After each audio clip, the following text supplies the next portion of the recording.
And now for the words that you've been waiting to hear for this weekend, Mr. Marvin Joseph, Vice President of Motorsports here at MBNA. Gentlemen, start those engines.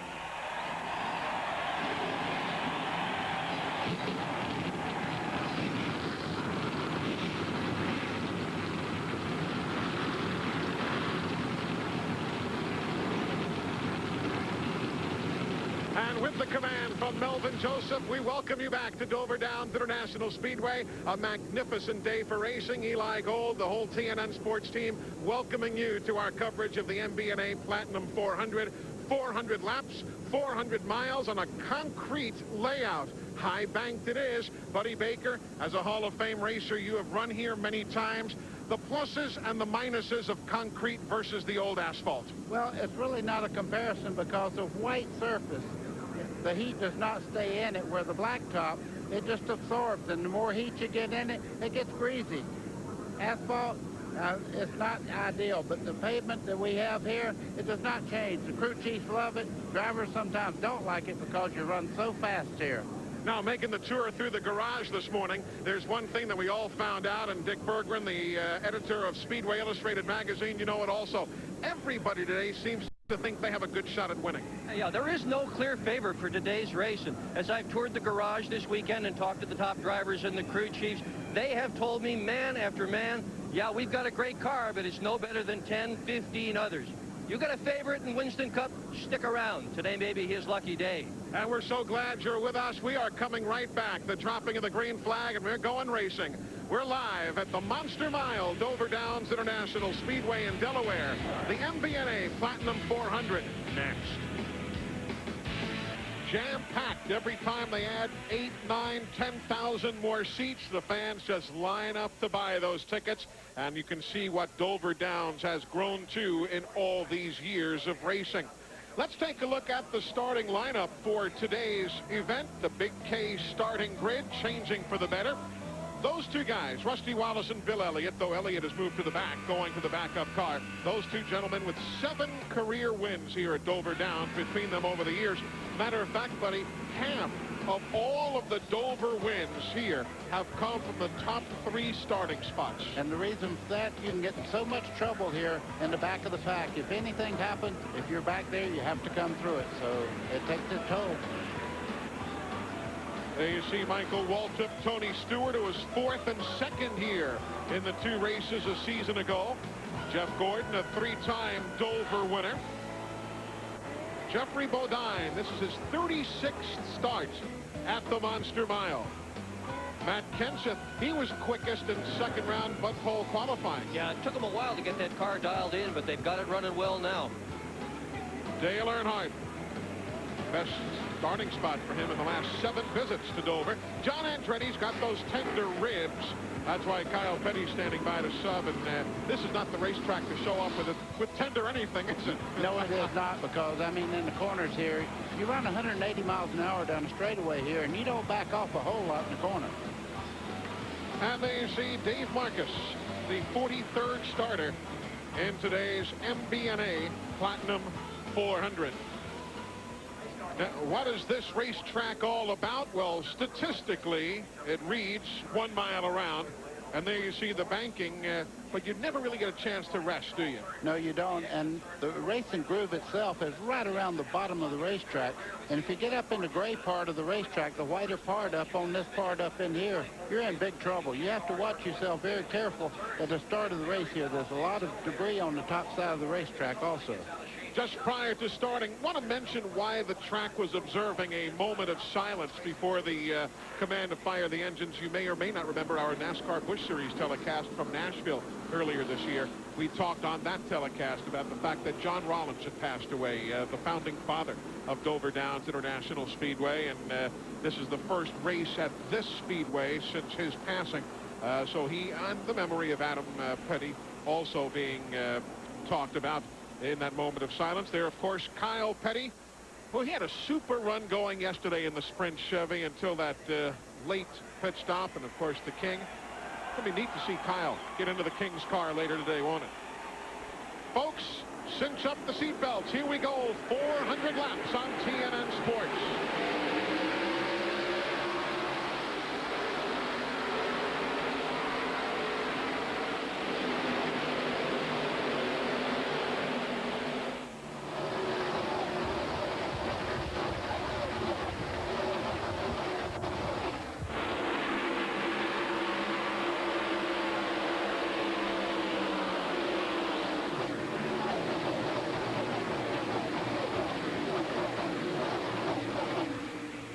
Yesterday in the Busch Series race, the second groove came in about 50 laps in, and a lot of these drivers are already taking advantage of the groove that the Busch guys built for them yesterday. They are doing that, and Dale Earnhardt Jr. has already moved up in the second spot. He got by Mark Martin, who did not have a great start. He's going backwards. So is Kenny Wallace in the 55 car. He started up front. He's done nothing but move toward the back since the green flag. Ricky Rudd in that black and orange number 28 battling Mark Martin. That's for 5th. We ride with Bobby Labonte behind them. And I tell you, a lot of these cars are starting very, very loose in the back. You can see the cars moving around quite a bit. The reason for that, the longer you run, the tighter the car gets, meaning that the right front gets hot and it starts pushing up the racetrack. So you have to give away handling right at the first to have a better car on the long run. Ricky Rudd, whoa, working over Mark Martin, who has to save that car going down the back straightaway into 3. Scary moment for Mark Martin. We've got caution, problems on the back straightaway. The leader is Rusty Wallace. He has taken the caution. There is Mike Bliss, his machine from earlier this year that Rick Mast took over driving midway through the season. And Rick Mast, who has done well at this racetrack in the past, does not have a good start in the Conseco machine. Eli, I guarantee you, he went head on into the wall. That car is almost directly bobbed off on the nose there. Not much of an angle where he hit the wall. That was a hard lick. So Rick Mast bringing out the first caution flag in the Conseco Pontiac. Poor old A.J. Foyt. He's not had the best of the success. You'll notice we see Rick now putting down the net. Took a while to put the net down. And for those of you who don't know, many of you do, that net coming down at the driver's side window there lets the NASCAR officials know that I'm okay.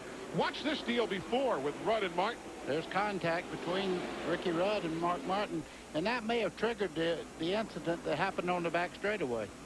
He almost lost it. What a great job of driving on the part of Mark Martin to hang on to that thing. And the caution out on the 5th lap. Boy, Rick Mast has had a tough time. He had food poisoning in Charlotte. And doesn't feel a whole heck of a lot better here today in Dover. Back in a moment. There's the king, Richard Petty. And there is John Andretti, who during the pit stop seconds ago on lap number 6 climbed from the race car. And Kyle Petty, for the first time since 1981, gets aboard his dad's race car. Kyle said it was at Riverside, California back in 81. Then he said maybe it was 82, but I think it's 81, that Kyle got into the 43 and Richard got into the 42 as they had attempted to try and make some swaps to get one of the cars, if not both, on the Winner's Circle program, one of the NASCAR incentive programs. So this is not a first, but it's been a long time since it happened before. Well, what happened right there is they spent a lot of time getting the driver change made, so they had to come in and change the tires on the 43, and he's ready to go now. That is Kyle's seat that's in that race car rather than John Andretti's seat. This was a planned change. John drove those first few laps with a lot of padding between himself and the seat. Now, again, the reason we're under caution was a spin by Rick Mast off turn 2. Okay, we have these two cars right there. That's Rick Mast, the second one there. As they start under the tunnel back there, they make contact right there. Rick Mast goes into the inside wall very hard there. Steve Park continues on. It's never good when the straightaway gets longer out of your front windshield. Here's what Dale Jarrett saw. You see, when the one car bounced off the wall, that's what happened. That's the good part about replays there. I did not see Steve Park hit the outside wall. There, that time you saw the 25 Nadu get punched there with Elliott Sadler. Yeah, but that was after they looked up and saw the wreck in front of them. Everybody started checking up, and there was contact there. So the replay shows exactly what happened. Meanwhile, let's check in with Glenn Jarrett. And standing beside of John Andretti. John, it's always tough to get out of your race car, but you got a pretty good relief driver there. I got a great relief driver. I don't know if I could have gotten out if it wasn't for Kyle, but Kyle's so good at Dover. He's so good in so many places. What a great thing. I want to thank Carolina Panthers and Mr. Richardson, the owner there, for letting me come over there. And in Michigan, I'll be all the way. Well, you heard it there. I was going to ask him that question, but he read my mind, which is like reading a dime store novel. Kyle Petty won here from 37th starting position in 1995. Back to green. Jerry Nadeau going a lap down there from the accident he had on the back straightaway. They worked on it just a little bit long there. He's going a lap down. That was the third pit stop he had made on each of laps 6, 7, and 9. Look at Little E, or Earnhardt Jr. I don't call him Little E. Earnhardt Jr., though, takes the lead, and the crowd's going crazy again. I'll tell you, when they introduced him just a little while ago, more applause was heard for this kid than any other driver. The crowd just loves Earnhardt Jr. So Dale Earnhardt Jr. takes the lead. Mike Skinner second. Mayfield gets around Rusty Wallace to pick up third, and Ricky Rudd giving a nudge to Rusty as he nudged Mark Martin earlier. The way Ricky Rudd's driving right now, I think he's telling himself, I've gone long enough without a win this year. He loves this racetrack, and he told me if he could turn it around, this would be the place. He's had more success here than any other racetrack. 4 wins, 4 poles at Dover. This is very definitely Ricky Rudd's best place, and he's got a great car for this weekend. And he's been running here since '76 as Mike Skinner blows right by Dale Earnhardt Jr. And we have the third different leader of the MBNA Platinum 400. As Mike Skinner takes over the top spot.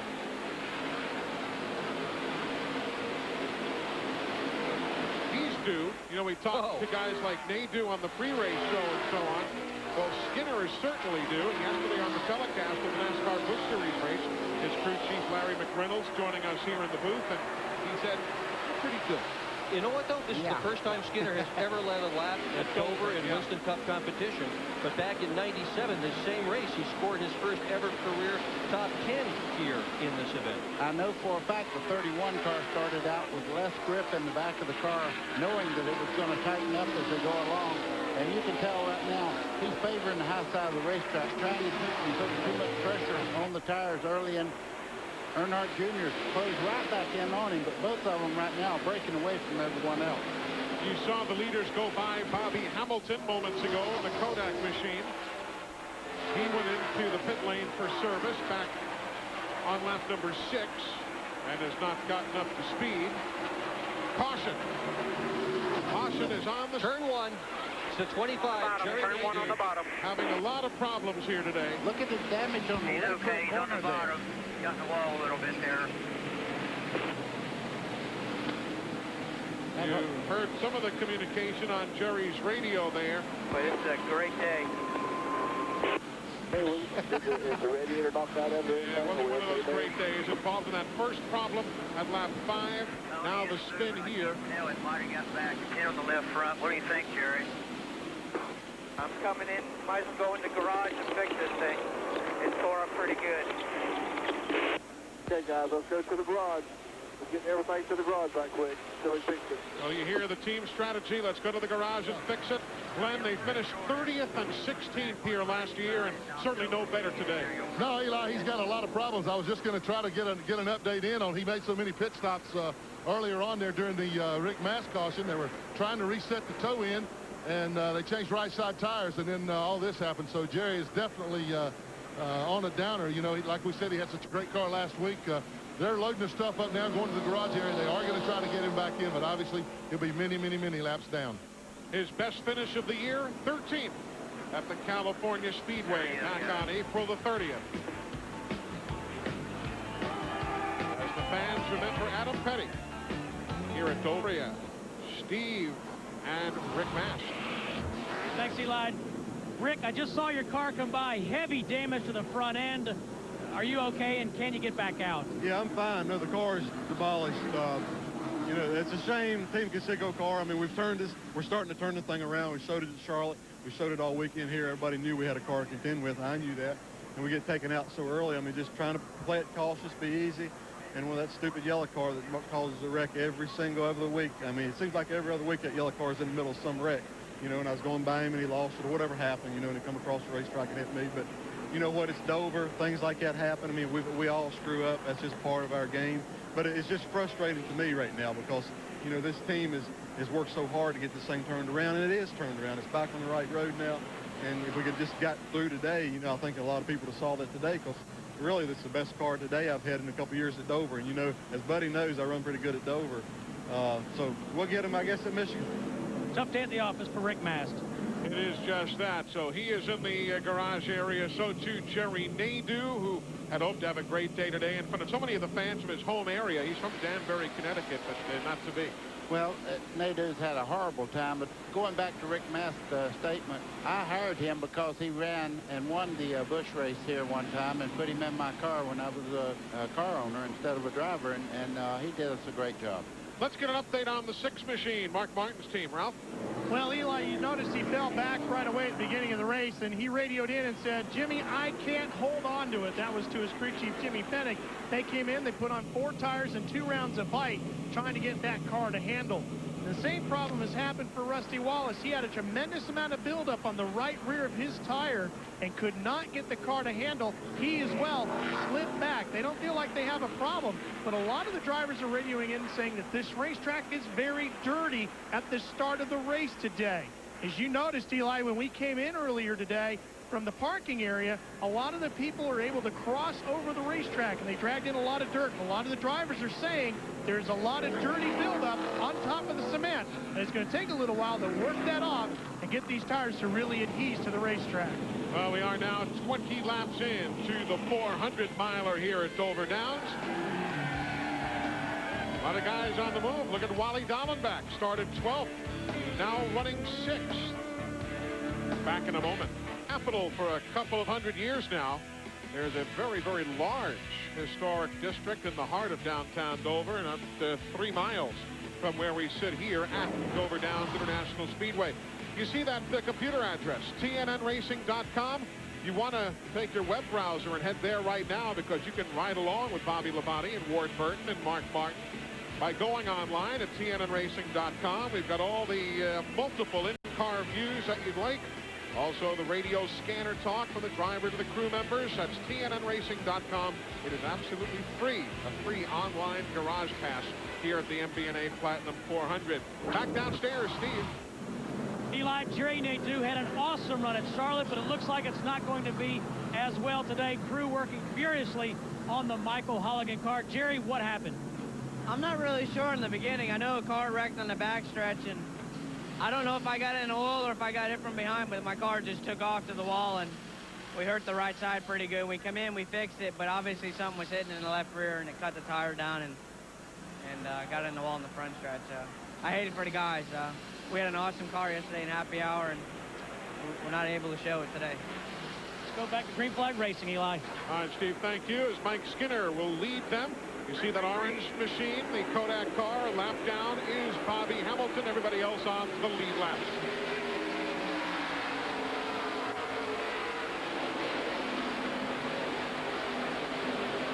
"24 degrees of banking.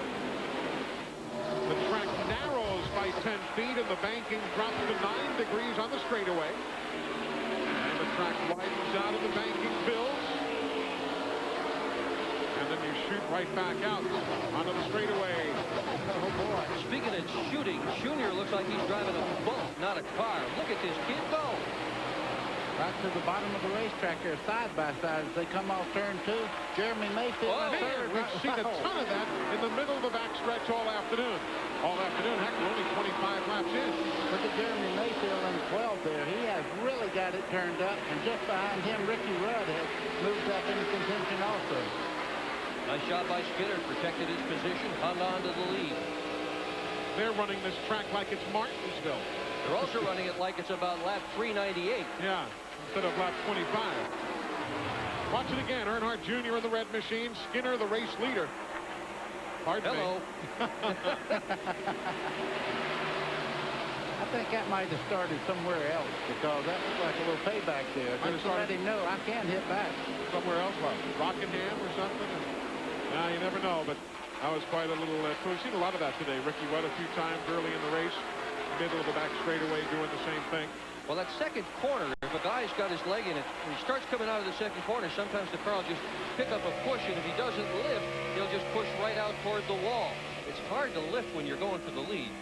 We're with Rudd looking back towards Bobby Labonte, 4th and 5th place. And just behind him, I cannot believe how good Wally Dallenbach's running. He is flying around this racetrack. He's up to 6th already. We need to give him a call, because he has had a bad year. He's driving the 75 there. Wally Dallenbach. He has had a very interesting career. He has done everything in road racing. He's a road ace, certainly. And the old IMSA days, the old International Motorsports Association, and all sorts of different sanctioning bodies. This has just been a situation here where at times he's not had the equipment, hasn't had the opportunity, but Wally's a quality racer. He is that. And he almost won at Watkins Glen. Had a second-place finish there when Bill Davis was Pontiac just a few years back. He's got a quality engine under the hood of that number 75 car as well. He's got Yates power this year, and this is a horsepower track for sure. He's got a handle, but it helps a ton to have a lot of motor, and he's got it. You see your favorites going by, and if your favorite is the man with the golden arches on the hood, that's Bill Elliott from starting shotgun in the field. He's now up to 30th place, so he has picked up 13 positions thus far. There are folks who have moved up.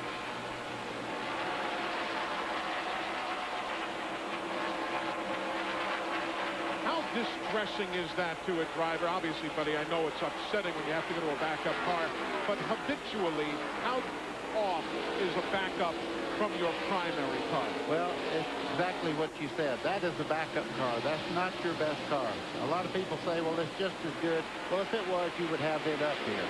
And when you run a backup car, a little balance here, a little balance there is not just the same as your best car. So right now, he's running very well. And perhaps that setup he had to put him on the outside pole will work today for that car also. It does not look like it's really a hindrance to him at all. I never forget the time that Cale at Atlanta went through a bunch of race cars, went down the road on the interstate on highways 19 and 41 there in Georgia, got his show car out of the shopping center, brought it to the racetrack, ran it, and won at Atlanta. I'll never forget that. Al Unser did the same thing at Indianapolis, hauled the show car out of a hotel lobby and wound up winning the Indianapolis 500. You brought up a good thing there, but I will tell you about Cale Yarborough. He could have run fourth on a Slim bicycle. He's pretty tough. That's a pretty tough battle right there as well. Blaney in the 93. His father, Dave Blaney's father, 60 years old, 14 starts this year in dirt cars. He's won 7 of them. Wow. Remarkable. And again, if you're just joining us, Blaney, with whom we're riding now, and looking back towards Elliott Sadler, this is the third car that Blaney has had to use here this weekend. Lost the first 2 in accidents. They had to send back to the shop to bring another machine up from the Bill Davis racing operation. And if you want to know who got inside of Nadeau right at the first part of the race, that tape would tell you a little something on the 21. Elliott Sadler. There you see the spread from first to second. Second place battle evaporates as Mayfield grabs it away from Dale Earnhardt Jr. They are running 1 2/10 seconds behind the race leader Mike Skinner. Mayfield still operating without his crew chief, Peter Suspenzo, who was suspended for a fuel violation. Next week, he'll be back. So. We're live at Dover Downs International Speedway in Delaware in the early stages of an always grueling 400-miler.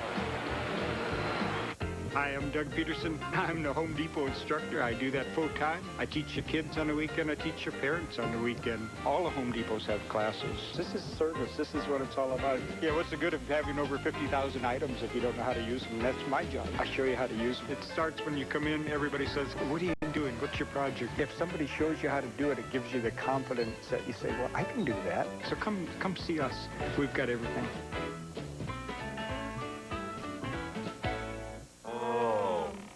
Having chicken. Try new McCormick flavor medleys. Oh. We're having chicken. Watch how McCormick flavors any meal. Oh, meatloaf. Oh, Loaf. Tantalize the taste of everything you cook. Look in the spice aisle for new McCormick flavor medleys. The same old meals will never be the same. I don't know what the heck that means. What?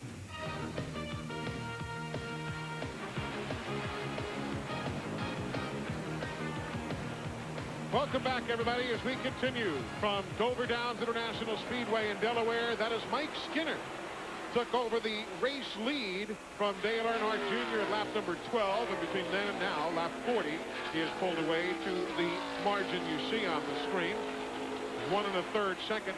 It's amazing once a guy gets free and clear. We're seeing the same thing now with second place Jeremy Mayfield. Once he got around, trouble in turn 2. Caution. 27 car. Everybody manages to get around. Mike Bliss, making his very first visit ever to Dover Downs in competition, brings out the caution. He did test here back on May the 16th. But this is the first time he has been here in competition, and Mike Bliss brings out the 3rd caution flag of the day. Let me tell you, Skinner's spotter earned his money in that one. I was listening to the radio, and the spotter just hollered at him, back it down, back it down. He's right in front of you, and Skinner did exactly the right thing. Save that car. So Mike Skinner continues as the race leader. There you see Mike Bliss already sideways. And a miracle just happened. Somebody spins at Dover, Delaware, and does not hit anything. The same Pontiac that Mike drove at Charlotte a weekend ago to a 32nd. That's Skinner right there, right here, coming right back up on him. And there you see the spotters up high, and Mike Spotter doing a fine job to alert him as to the problems. So caution for the 3rd time this afternoon here at Dover Downs. Normally we will see a large number of cautions. Sometimes not. It's just been a split thing here. Sometimes we'll have as many as 10 and 13 and 14.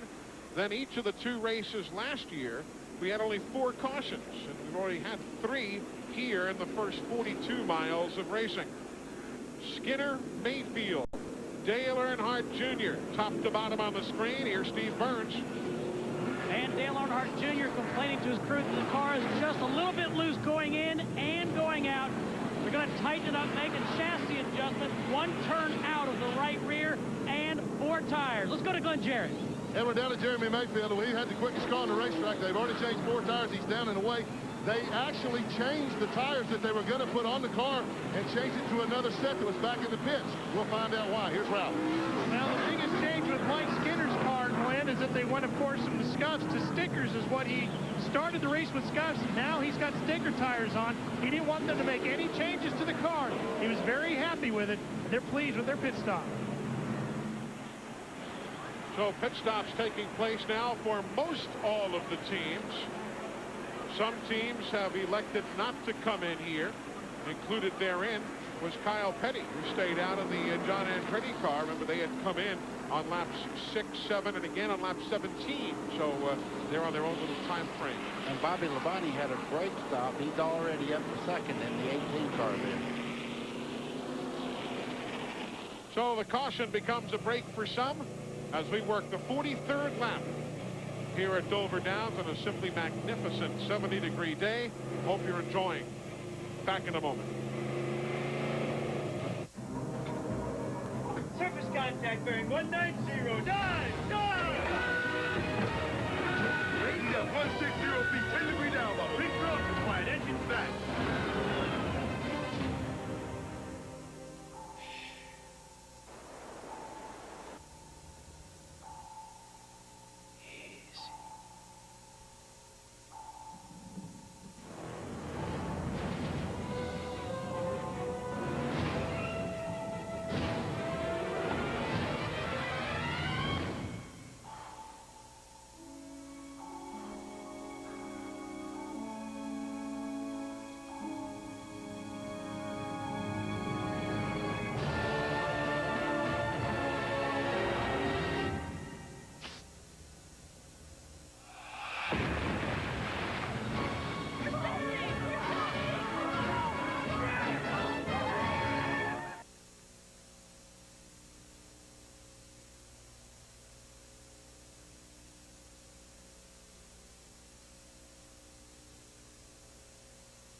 Look, it makes a cheese.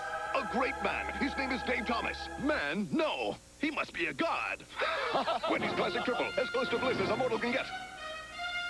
And remember, Wendy's pickup window is open late, so you can eat great even late. Whether you drive the family truck or the number 21 Citgo Taurus, when you pull into the pits, your neighborhood Citgo has the fuel you need to fill your tank and keep you going. Natural, real, the new man's way to lose the gray. Quick, just like that. It's like my natural color's back. I don't know, it's just so... We're not sure about the whole flame thing. The flames are a safety feature. Scenario. Let's say you're about to pump out that Bambino. Honk. You're on your way to the hospital? Bam. You get stuck in traffic. The flames intimidate the other cars right out of the way. Plus, it's a major chick magnet. The ASA AC Delco Series, June 11th at 11 Eastern on TNN. You think I'm trying to burn you here? Welcome back. There's Jeff Burton. He has already gone a lap down. He's about to go another couple of laps down. Clearly, you see the crew under the left side of the car. Looks like a transmission problem. We'll get an update from pit road in a moment as we are back to green. A very brief caution after that Mike Bliss spin on lap 42. Bobby Hamilton in the second place car there. Number 4 is not the second place car. He's a lap down. He's trying to get his lap back from Mike Skinner right now. Jeremy Mayfield making a bid on Bobby Labonte for second as they come off the corner. Steve, what's the deal with Jeff Burton? Eli, you were correct in your speculation. The transmission is broken. Jeff Burton cannot get the car out of first gear. He came in here 5th in the point, so this is going to hurt them dramatically. But again, they cannot get the car out of 4th gear. He's going to try and put it in 4th and see if he can get it going. And folks know what Buddy had told you on the pre-race show. If you lose a number of positions and have a terrible finish in 1 or 2 races in a year, it can really mess up your entire season because everybody seems to run more often than not so very consistently. And they're taking Burton to the garage as we watch the on-track battles. Watch what happens on the lower right of your screen, too. Mayfield and Elliott before. Oh, he gets in the back of Elliott as he tries to get in the pits there. But, you know, I was looking at Jeremy Mayfield's front part of his car. It is not injured. Very little bit of damage. Tony Stewart's got the same car that ran so well here last year. A bit of a wiggle in it right now, but he led well over 200 laps last year here at Dover. Missed winning because of the fuel mileage, which, by the way, this year is not as good as it was even then. You know, something's wrong with Earnhardt Jr.'s car. He's losing position after position. He got hung up on the outside, but they're just driving by him on the low side of the racetrack right now. Kenseth goes by. Rusty Wallace about to go by. That's 8th place. Wally Dallenbach in the 75. He's running in 9th place.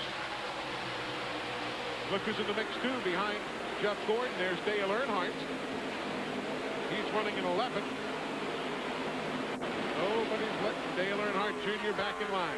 Wally Dallenbach in the 75 going by, and Jeff Gordon in 24 as they dive down in 3. You see the 3 car there. Dale Earnhardt definitely on the move. Is there enough room for Earnhardt Jr.? Yes. Gets in line ahead of Wally Dallenbach. That'll be 8th place. 8th place for Dale Earnhardt Jr. Meanwhile, you see his dad right there. Running in 11th now. Started back in 30th. After everything kind of settled down and qualifying was all done, he was a 30th place starter, Earnhardt was. Now he's all the way up to 11th. Yeah, but you know what? That's not so bad. He does pretty well here at Dover. Top 5s, 19 out of 42 starts, more than any other driver. He's led 2,102 laps here. 2,000 miles at Dover, more than anybody else in today's race. So he knows what he's doing here. And even in a battle. And look at Rusty put his hand out the window.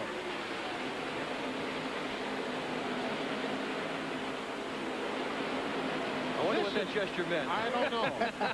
I can tell you this, he wasn't trying his nails. No, he wasn't. This is probably, and I've been coming to this racetrack since 1977, this may be in the early stages the most physical Dover I've seen. There goes Mayfield. He'll grab the lead from Skinner. Mayfield definitely has a great car, and you see the nose of that race car does not have a great deal of damage on it, even though there was contact. I don't see any. As a matter of fact, it's right at the left front corner, just right there. The hood buckled just a little bit, should not hurt him at all. Jeff Gordon putting Rusty Wallace another position back. Keep your eye on Gordon. He is really good here as well. He's led 35% of the laps that have been run in this place since they put concrete down. Gordon, very definite contender to win the race today, as are both of these men. Sure. Now let's look at Rusty's hand signal again. Watch his hand after the bump from Earnhardt Jr. Or something you're saying. All right, go ahead, go ahead. He's just telling him to go to the inside there. Why do you smirk when you say that? Well, I think Rusty right now definitely maybe have a handling problem because he's actually caught up on the outside. Nobody's giving him a break at all, which they don't here. You see Dale Jarrett now, as Earnhardt clears him, then Dale Jarrett is, oh, no. Nope, didn't happen that way. What happened there, look at the 3-car, how loose he is getting up out of the corner there. Dale Earnhardt turning right to go left coming out of the corner there. So Rusty took advantage, and now Jarrett waiting for an opening if one comes about. And the cap car, that's Ward Burton in the number 22 as we ride with Jarrett in 12th.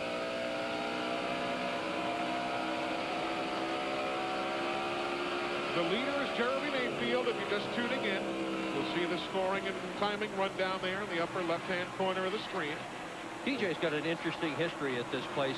For the longest time, he just couldn't seem to get out of his own way. It was just crash, crash, DNF, DNF. Prior to June 97, he had 5 out of 7 of his races were DNFs. 4 of them were wrecks. But you know what? He figured it out. 5 of his last 7 starts have been top 5s. One of those was a win in this very same car. This is the Hot Rod Lincoln. This is the car that was built several years ago when some of the guys around the garage thought, wouldn't it be neat if Ford raced a Lincoln? And they put a Lincoln body on this thing. NASCAR took a look at it. Ford took a look at it. And everybody said, I don't think so. So they have recut it with a Ford. He's running well with it today. Watch again before, buddy, you were talking about Dale Earnhardt being loose. Yeah, the back of the car just stepped out, and he was very lucky. Dale Earnhardt, though, we're so used to he's fighting the wheel back and forth there. But I tell you, anybody but Dale Earnhardt, I'd get excited. That's just customary for him. He'll throw it around a little bit. Back to live action now with Rusty Wallace running in the 10th spot. Earnhardt in 11. Dale Jarrett is 12.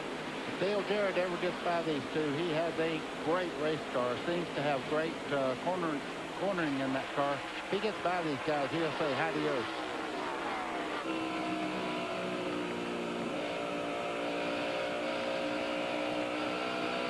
Coming here when we had about 25 or 30 rows of seats, and that was all. Yeah, they weren't all full. And then, yeah, they were not all full, but now this place is just rings around the whole mile with fans as far as they can build them towards the sky. And again, Rusty and Earnhardt tangle on the back straightaway. People keep bouncing off Rusty's left rear corner. He's going to have a flat tire. Ralph, I don't know if you can see that or on the monitor somewhere. We got ourselves a little wrestling going on. Well, Eli, we're buried in the garage area right now with the 99, and Jeff Burton and Frankie Stoddard is inside the cockpit of the car right next to Jeff Burton. They have pulled out a brand new transmission to change it, and Frankie, the crew chief, was able to get the car out of gear and get the gear to work. So instead of having to change transmissions, they were able to make an adjustment. They've just about bolted everything back together, and they're going to be able to get back underway. This will save them quite a few laps. Even though they've lost a bunch, they will save some by not having to do an entire transmission change. He is already 22 laps down, Jeff Burton is. There you see Tony Stewart. He's now in 3rd spot. Watch that contact again from moments ago. Live action is in the upper left. And that Earnhardt and Wallace contact there from moments ago. What happens there is Earnhardt was on the bottom side, and that's what we call aero push, where you're coming off and the air gets under the car and pushes it over into the car on the outside there. This place just the ultimate roller coaster. Drivers have told me so many times over the years that they feel speed more here at Dover than they do at many, many other racetracks. The guy who's really feeling the speed is that guy. That's Jeremy Mayfield. He is the race leader. Want mustard on your pretzel? A little popcorn? We got it. Front of Scott Pruitt's Tide Ford tells you why we are under caution here at Dover Downs.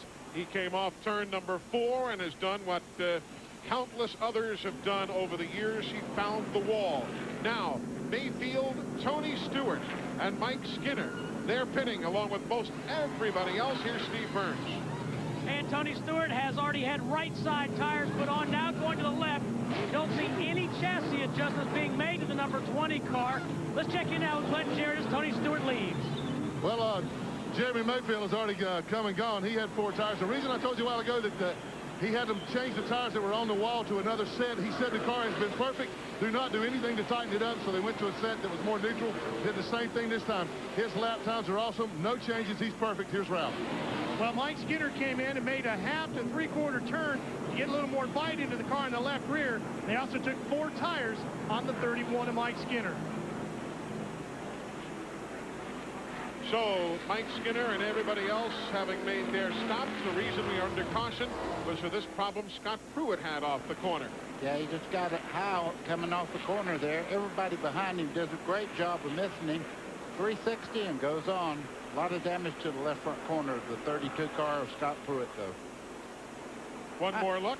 I'm not sure he didn't get a little help there. I'm not sure if Mr. Bliss might not have nudged things along just a tad. And I know Dave Blaney in the 93 going by on the high side. Please don't make it number 4. He had 3 cars torn up this week. Watch Blaney, you're riding with him. Where do you go, folks?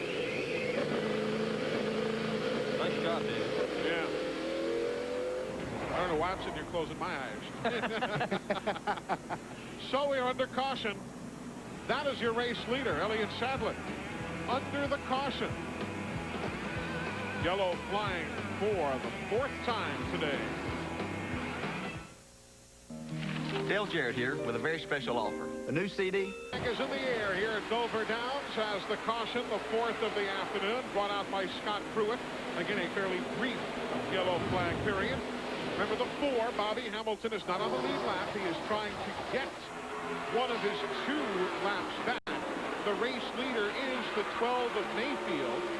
During the commercial break, Elliott Sadler, who had stayed on the racetrack, made a pit stop and relinquished the lead. There's our Midas wall cam showing you the speeds. The new Midas. We're a whole new way to keep this thing going. Go Midas. You know, Steve Burns, during the break there, told me that they're on Tony Stewart right now to be a little more aggressive coming in and leaving the pit. They feel like they're giving up a little bit, making their pit stop. 33, Joe Nemechek running awfully well here today. There you see the Circuit City telemetry from Joe's car. Realize that both of Andy Petrie's team cars, Nemechek and Kenny Wallace, qualified in the top 10. Now Kenny is backslid to 30th. But Nemechek is hanging right in there in 8th spot. And 8,800 down the straightaway, I saw just a second ago. 87, right at 88 down the back straightaway. I tell you, when they hit the straightaways, the RPMs just go crazy. And I asked Mark Martin the other day, I said, what do you like to turn your car? And he said, whatever it takes to get the job done. There you see Mark Martin now with Ward Burton behind him. That will be the 10th and 11th place cars as we ride with Mark. Ford's been struggling with a little bit of a twitch in the middle of the corners here. They changed some springs and shocks around on that thing this morning on the 22 car to try and nail it down. This is not a good place to feel as if your car is twitchy, because when they throw it into the corner here at Dover, they throw it in at a buck and a half plus, and it's a pretty scary ride when the car doesn't grab hold. We actually run downhill into the corner, and the weight loads to the right side of the car here are enormous. As you start down in the corner, it just rides right on that right front wheel. Then the left rear compresses almost 4 inches. There's 12th place on your screen, Gordon and Rudd.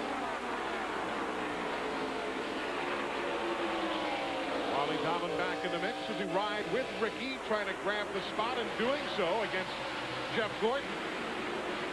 And look who's on the scramble now, too. You saw Bill Elliott back there. Got a quick glimpse of him. Notice the front valence on Gordon's car there, right on the pavement. There's no room for air to get under that car. They spring them very soft here to get maximum grip. Gordon and his boys just signed a brand new contract with DuPont, who will now be with them through year 2005. The exact dollar amount is never released, but Jeff has admitted it's the most lucrative contract in the history of Winston Cup, and we've seen a bunch of them at $10 million a year. Here comes Pruitt back off the pit lane after the accident of a few moments ago. He is 8 laps down, but now back up to some semblance of full speed. So Scott Pruitt back on the track, meaning only Jerry Nadeau and Rick Mast are in the garage. Jeff Burton having returned 27 laps down. Of course, there you see Mike Skinner, who led earlier on the 31 car. He's just joining us. He led laps 12 through 54. And he's running. And caution in turn 1. We have one car impacting the wall in turn number 1. And we have Ed Berrier driving for Junie Dunleavy in problems there. He's running in 36th position. And the Hills Brothers coffee machine brings out our 5th caution flag of the day. We're at lap number 84. Boy, he better be thankful they had that rubber tank in there to put the fuel in, because years back that would have been a huge fire in that car right there. The back end of it is crunched completely flat up against the back windshield. So caution is on the speedway as Ed Berrier puts the Junie Dunleavy machine up into the turn 1 and 2 wall. We're back right after this. Andretti still bothered by those sore ribs. Jerry Nadeau had problems on lap number 15. And it was Mike Bliss who spun in turn 2 on lap number 42. Scott Pruitt had no better luck at the other end of the racetrack as he goes around in traffic and brought out the 4th caution. And now we are working the 5th caution flag of the day after Ed Berrier in his 2nd NASCAR Winston Cup race here at Dover spins and takes his car to the garage area. Another look at what happened to Ed Berrier as he ride with Michael Waltrip. Broke on loose. Eli, just above the black part of the racetrack there's a tremendous amount of rubber buildup up there. He got in the right side tires on that rubber buildup up there, and he just took off. It's almost like hitting sand in your driveway. No grip up there at all. And you know the remarkable thing is this is basically, even though it's a new surface in concrete over the last number of years, this is still the same old Dover. And when you won the pole here, buddy, some 21 years ago, these guys, these guys on the same basic racetrack are now doing 25, 26 miles an hour faster per lap than what you guys were doing. I mean, it's remarkable what the technology has meant to the sport. Well, one thing I can tell you, I'm lucky enough to test every once in a while. It's all in the car, I can tell you that, because I can still hang on. And the tires and engineering and everything in these cars is so much advanced from then that you wouldn't believe how good they drive when they're really hooked up. Folks, don't forget the NASCAR Busch Series boys get set to beat and bang on a short track next weekend. TNN will be heading to the South Boston Speedway in Virginia for the Textilis Medique 300. This is a wild race last year, if you might remember, and I dare say we'll see another one just like it. It is this coming Saturday, next Saturday afternoon, 5 Eastern, 2 Pacific, right here on TNN Sports. Should be a good one. Getting set to go green. Mark Martin running back in 10th. Bill Elliott back in 15th. If you are curious as to where those fellows are, and here we go.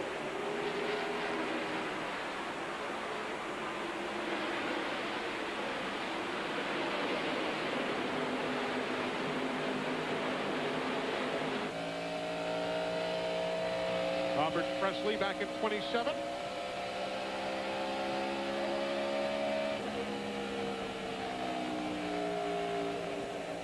We'll take a look and see what he turns down the straightaways. We know the last car, Joe Nemechek, that we rode with, 8,800 down the straightaway, about 8,400. 84, 85. Now, some people like less gear. They don't want to turn the engine real tight, and they feel that they pick up a lot of smoothness in the way they get back in the car. throttle by not having too much gear. What'd you like when you were here? I like to run wide open, so I had to put a tall gear in there where I could just ride down in there and get back in the throttle and not break the rear wheel loose. Closer to the front. 17 Kenseth. Riding with Ricky Rudd now in 12th spot. We've got Ward Burton just ahead of him in 11. Oh boy, Mark just kind of moved down there and kind of shut the door on Burton, but you see it didn't stick. He's trying to make that pass still. Ran out of racetrack. Mark's in 10th spot, Ward in 11, Ricky Rudd at 12, the black number 28 car. Behind them, Gordon is in 13th. And we're hearing that Ricky Rudd does not have, can't talk to the crew. Look at this battle for second right now. Of course, that's not for second. The four car there is a lap down, so he just moved over and let these guys go at it. Fourth car, Bobby Hamilton being 1 lap down. He had been a couple down and since made up 1. Every once in a while, you get a look at the first and second turn, and if it looks a little strange to you, that's because they've added an additional 15,000 seats. I almost think you might need oxygen to be able to sit in those things. They are so high up in the air, but what a spectacular view that must afford. There they are, right there, 15,000 new ones. This racetrack every year has added seats for the last 15 years. Next is coming a huge hotel. Right, 10 stories tall, 520 rooms. They're going to build it outside of turn 3. And 18,000 square foot ballroom and a concert hall. And the obligatory gourmet restaurants. Should be quite something. Yes, and I'm noticing something else. Matt Kenseth in this yellow car just behind Dale Earnhardt is moving up now. He's running about the same type of race we see him every week. Very patient, but as he does that, he moves forward all day long. Don't count the early. Now I say that, and he pulls over and lets the boss go by. Mark Martin. And for those, I'll explain that. Mark Martin owns part of that car he just passed. I talked to Kenseth this week and asked him what it was like to now be a Winston Cup winner, and he just sort of shrugged his shoulders and said, it's really pretty nice. Robbie Reiser, I asked him the same sort of thing, and Robbie said, well, you know, we've got to go back to work on the car again and see if we can do it again. These guys are just absolutely nonplussed. Nothing upsets them, nothing bothers them, nothing knocks them off center. It's always next week's race. Yeah, I called the Robbie Reiser shops on Monday after Kenseth won on Sunday there in Charlotte. And talked to some of the guys, they answered the phone and said, hey, congratulations, how are things today around the shop? Not bad. I'm doing all right. I said, hello? Anybody there? Yeah. But Matt did say the most pleasing thing about it was to come here to Dover and to have so many of his contemporaries come up and congratulate him. It is a monumental accomplishment to win a Winston Cup race. And to think about the veterans who've been around here for 5 years, 10, 15, and they haven't won yet. And here's Kenseth in his very first full-time year. He is already a winner in such a prestigious race. That's pretty spectacular. There's Schrader, that yellow M&M's machine. He's running in 25th right now.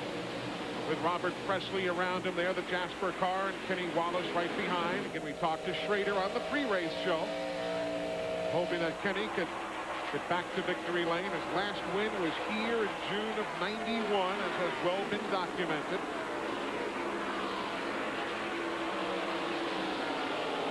Kevin LePage in the 16 there taking the high line around. You know, I talked to Kenny Schrader about the car they had at the Winston. He said they made a flower vase out of that thing. They put it in the front and they're going to put flowers in it because it was the worst driving race car he'd ever had. And they brought another car to Charlotte and it didn't do much better. They're fighting right now to get everything back underway. He moved into that team and so far it hadn't gelled for him, but I assure you of one thing. Kenny Schrader is a good driver. Up front, we've got 0.8 of a second for Jeremy Mayfield on Tony Stewart. They are just out there turning some laps right now as we are a quarter of the way in. 100 of 400 miles down in the MBNA Platinum 400. Downs where Tony Stewart has just taken the lead from Jeremy Mayfield. Hey, folks, remember, you can enter TNN's Red Wing Shoes Work Hard, Win Big sweepstakes. and you could be a winner. Just tell us the position of the number 43 STP car at the halfway point in today's race. We're still 100 laps away. If you can win one of 3 grand prize trips to a NASCAR Winston Cup race, it'll be aired here on CNN. Maybe you'll be heading with us to New Hampshire or Pocono. You can also maybe win one grand prize of a Dodge Ram truck. It's easy to participate. Just go to your local Red Wing shoe store for an official entry form. Or you can send your name, address, phone number, and answer on a postcard to the address you saw on the screen seconds ago. Post Office Box 3582, Southbury, Connecticut, 06488. You can even enter online at www.country.com. Eli, you want to see a great handling car? Watch the 20 car Tony Stewart here as he takes the lead. Jeremy Mayfield goes up the bank. He's right around the bottom and makes the pass with just no effort whatsoever. Remember that Tony led a total of 224 laps in the 2 races here last year. He finished 4th in the first race, and in the fall he led 97 laps and ended up in 2nd. So the fact that Tony Stewart's out in front, driving chassis number 28 out of that shop. That's only run 5 races to date, all on concrete tracks. I guess we shouldn't be surprised that he's doing so well. Glenn, how about Mayfield? Because Stewart just kind of disposed of him real easily. Yeah, well, the reason the car's running up the racetrack, remember, he told him not to change anything on the car. Well, for some reason, this set of tires is a good bit tighter. The car just doesn't want to turn and stick to the bottom like it did before. So, therefore, that's why he's not able to keep it down.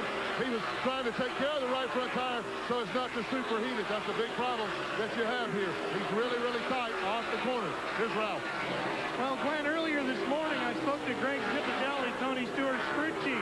I said, how's everything going? He goes, you know, I used to come to the racetrack last year all excited and all pumped up. This year I come in totally nervous. We're just not performing the way we should be, and my stress level is very high. A good one like they're having right now is something this team desperately needed. So Tony Stewart continues to lead. You see in the upper left-hand corner of your screen the Napa Field standings update. Brought to you by the folks in Napa. We invite you to stop by any Napa store in June for a chance to win a brand new car for life. Boy, oh boy, Michael Waltrip going a lap down right there. When you have a race car that's handling like Tony Stewart says, this other part of the field right now is in jeopardy of getting lapped because they're not able to handle like he is at the moment. There's the spread from the 20 Stewart back to the 12 Mayfield.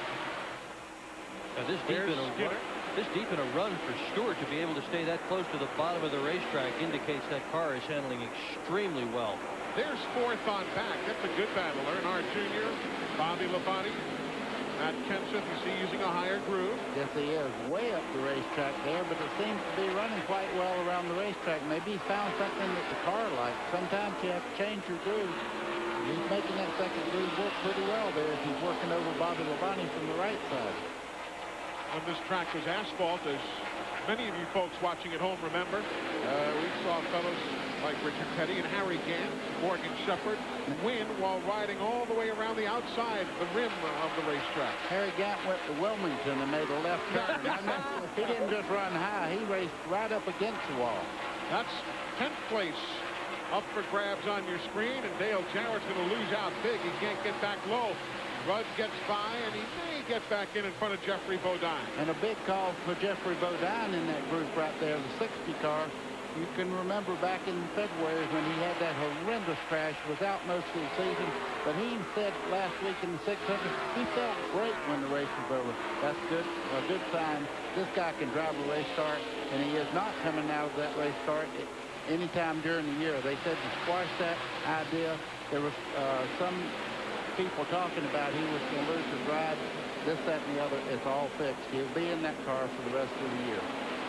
Tough guy, really tough guy. He's walking around the garage area with tape on one of his wrists from last week. His wrists do bother him trying to drive these things. They're talking about a softer steering box to help him a little bit with that. And both wrists were pretty badly beaten up in that end-over-end and side-over-side crash at Daytona. What does a softer steering box mean? It means it's easier to turn the wheel. Eli, basically, they have a valve in there that goes from almost 0 to like 80 pounds of pressure. And they changed the valve in it, and soft steering is almost, you can't even tell you're turning the wheel. It's so easy. And how do you like it when you drive it? I like a little bit of positive feel to the car. Yeah, 110 pounds. 120 laps in the books of the 400. Might not remember in the old days, they ran 300-mile races here at Dover back in 1969 and 1970. And they ran 52 500-milers before the races were shortened to 400 miles just a few years ago. The 4, Bobby Hamilton, still a lap down, got a couple of laps down early. The 11, Brett Bodine, running in 38th. He's 4 laps down. The leader, though, is Tony Stewart. Continuing to show the way. Still early in the MBNA Platinum 400 here in Dover, Delaware. There, but some of the others are about to go a lap down. Meanwhile, father and son battling for 7th and 8th. Dale Earnhardt gets the better of his son in that exchange. Yeah, it looks like Dale Earnhardt Jr. is having a real problem staying on the low side of the racetrack. Mark Martin's fixing to put him another position back as they come off the corner there. A little surprised we haven't heard more from Mark Martin so far in today's race. He is so good here at Dover. Won the last 3 fall races in a row. 2 of them in this very car. A car they named JR52. By the way, if you're a fan of Jerry Nadeau, he is back on the racetrack after his early race problems. He is 119 laps down. As you see, Darrell Waltrip going a lap down. Steve, what about Dale Earnhardt Jr., a solid 8th right now? Eli, Buddy Baker was exactly right. Dale Earnhardt Jr. has developed a push. I talked to Tony Eury Jr. in the pit crew. Tony said they were very loose in happy hour. They made some adjustments to the car this morning, and they may have overcompensated just a bit here early in the race.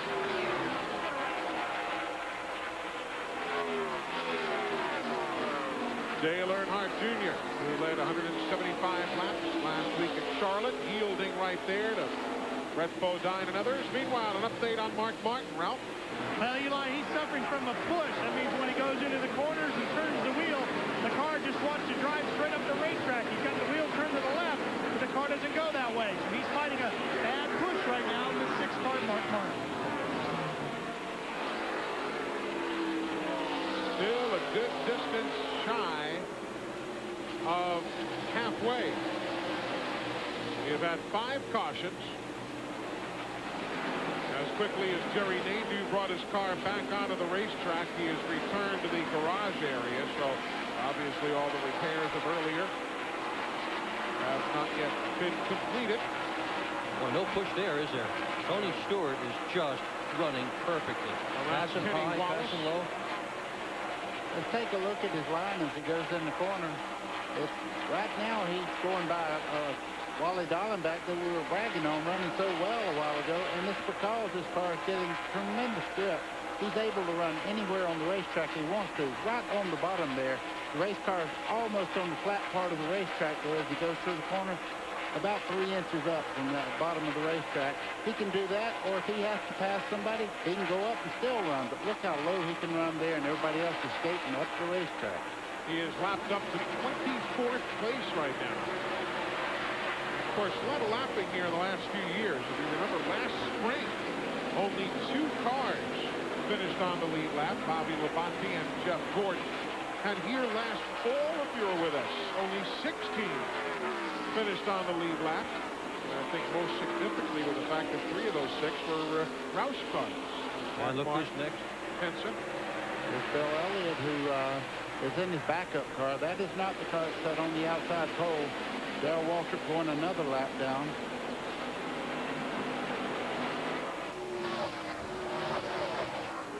Now Tony Stewart closing in on Bill Elliott, who had qualified outside of the front row. Went to the backup car and started shotgun on the field. Only 22 teams now remain on the lead lap. Leading right now by nearly 6 seconds. And I'll tell you, you talk about a fellow going fast. I was here when the IRL was here, and Tony Stewart was driving 185.204. wide open all the way around this racetrack. 12 cars in now trouble. Problems for Jeremy Mayfield. Problems for our second-place runner, Jeremy Mayfield. He was 5.5 seconds back. Glenn, he's coming in. Yeah, Eli's got a flow. Oh, Jeff got his stretch down the front stretch right now, so they'll wave Jeremy on through. And he has a flat right front tire, Mayfield does. Tough luck for Jeffrey Bodine. He had a great run going. He was the fastest car on the racetrack up until that point. And you see Jeffrey Bodine's machine. He had just moved into 9th spot. Mayfield never did stop, as Glenn says. Oh, boy. You can see the car, the rear end knocked completely over. A lot of damage to that car. I'd say that's it for today. Coming out. We need to go to the garage.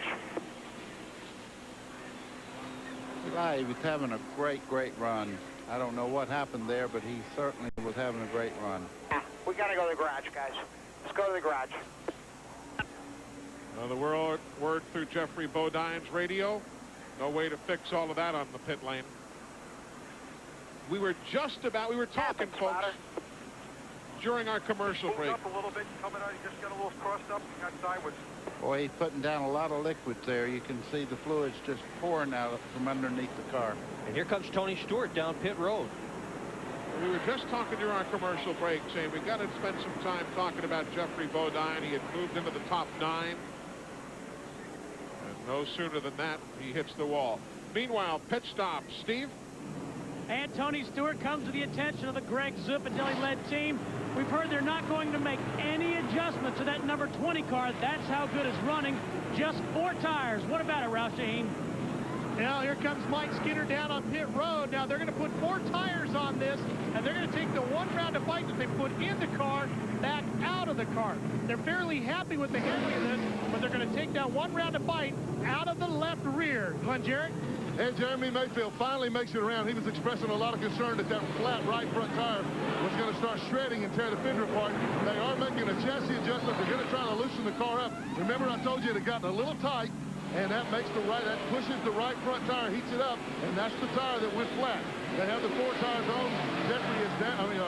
Jeremy is down and away. We're going to take a look at that tire. In fact, it is shredded. It is all the way through.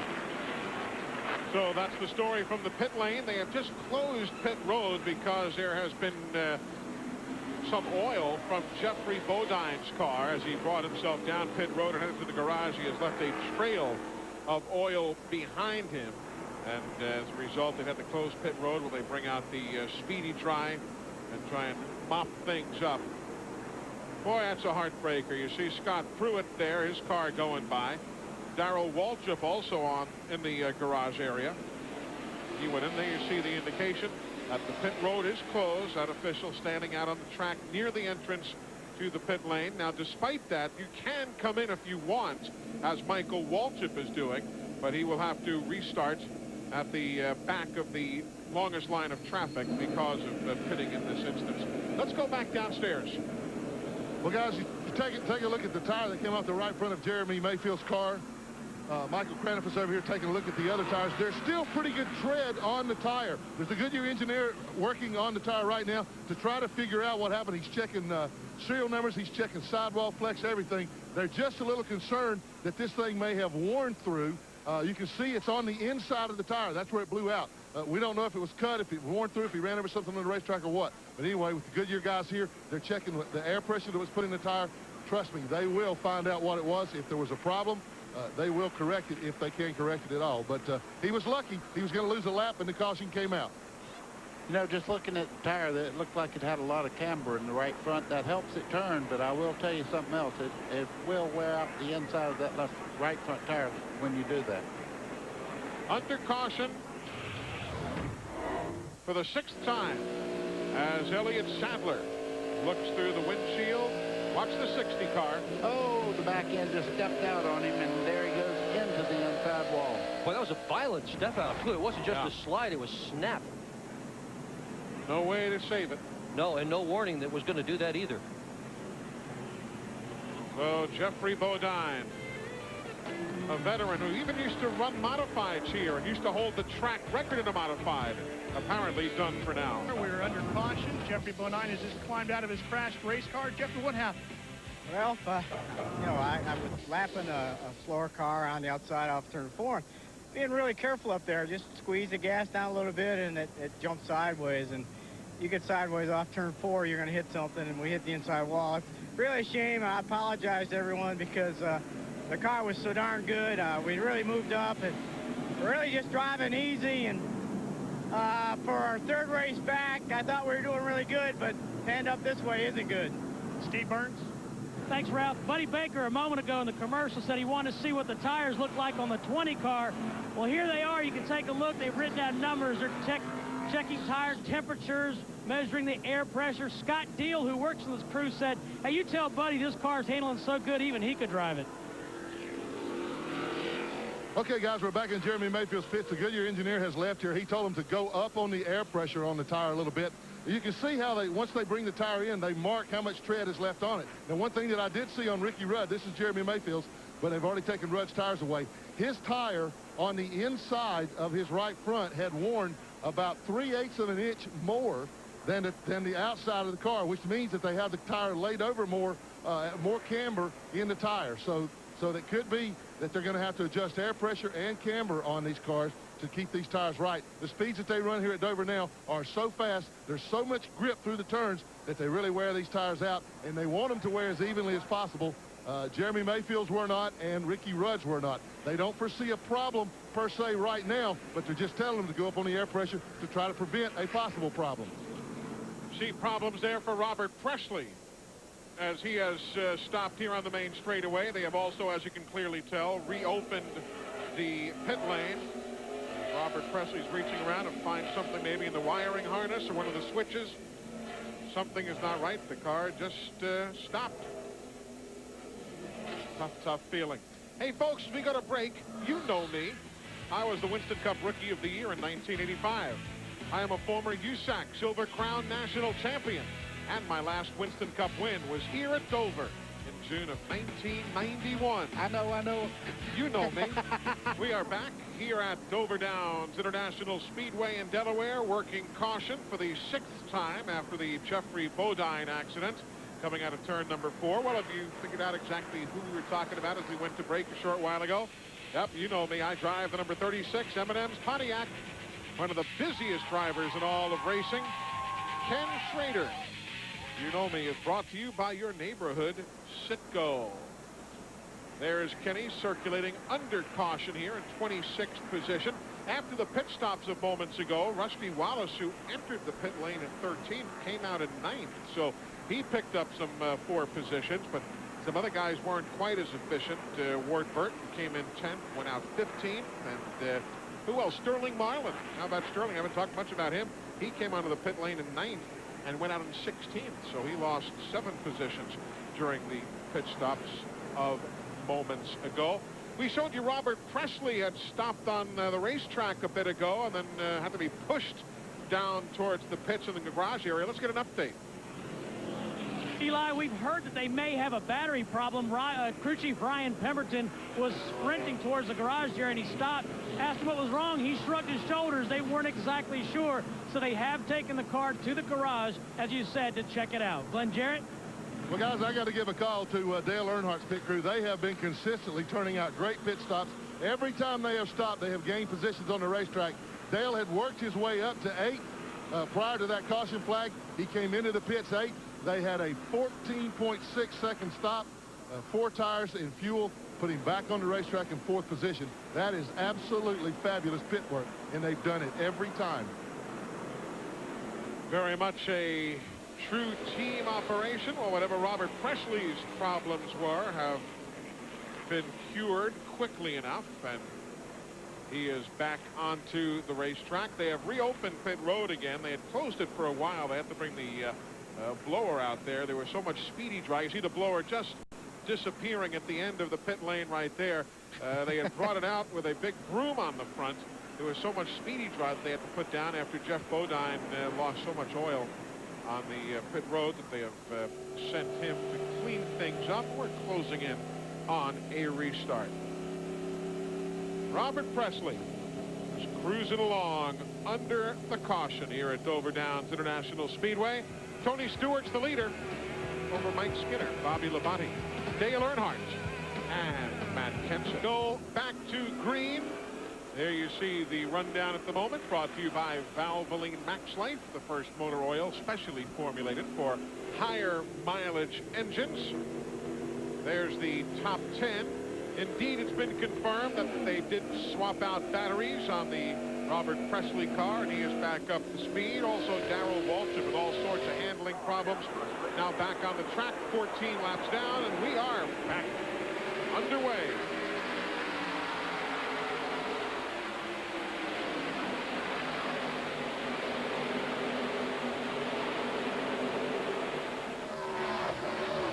After 37 laps of caution all told today, it's getting a little feisty in the corner.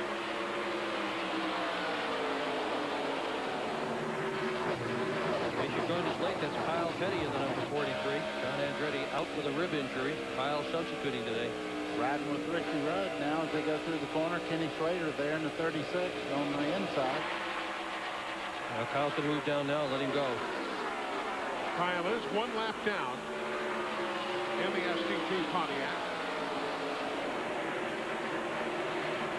Now getting a little antsy here. Dale Earnhardt on the move right now. And that'll get him wound up, guaranteed. On the break, we heard from the 20 car. Tony Stewart's crew called in and said, we don't know how hard you're running, bud, but your stuff looks good. That means the tires look good after evaluation.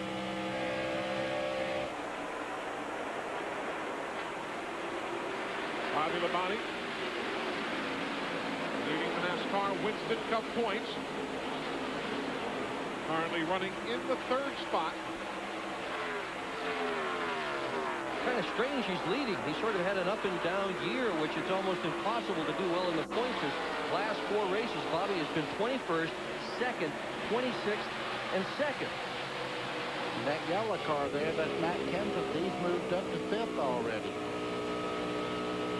Mark Martin coming through the corner. That steering wheel was not hardly moving at all. There's Mike Skinner running well. Solid 2nd, 7/10 of a second behind the leader. How about Skinner's tires, Ralph? We've not heard much in the Lowe's pit today. Well, Eli, if you or I were driving our personal car and we had some cord showing through on our tire, we'd want to change those tires right away. It's very unsafe. Look at this right here. A little bit of cord showing through on the right front tire of Mike Skinner's car.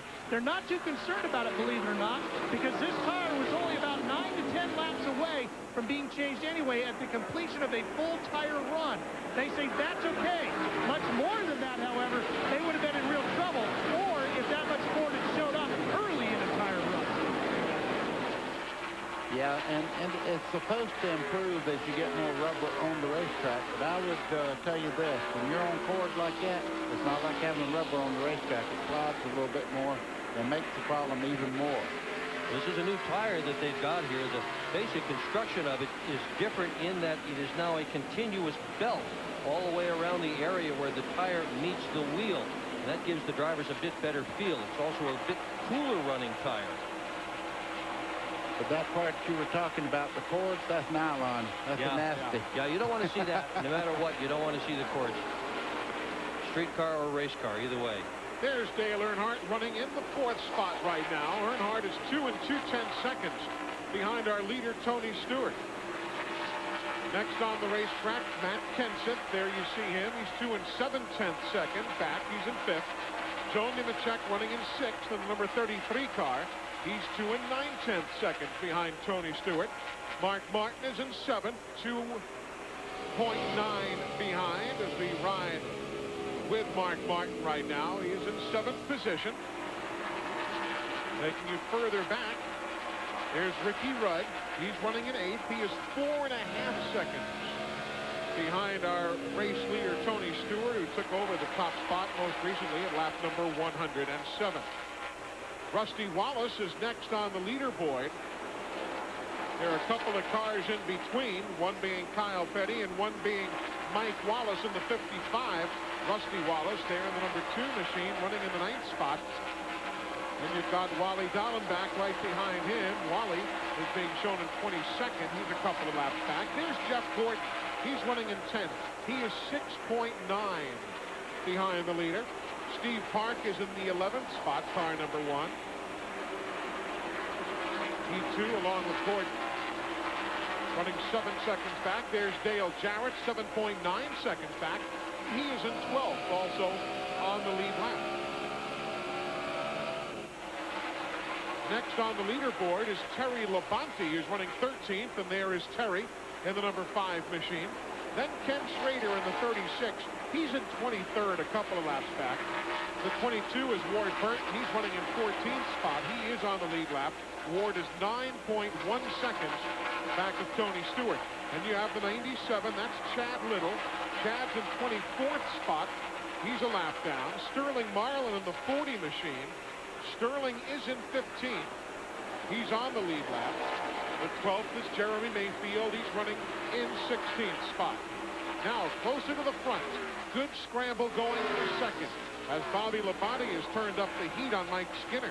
He has that, and it won't be very long if he keeps running like that. The Joe Gibbs will have first and second. Team cars first and second.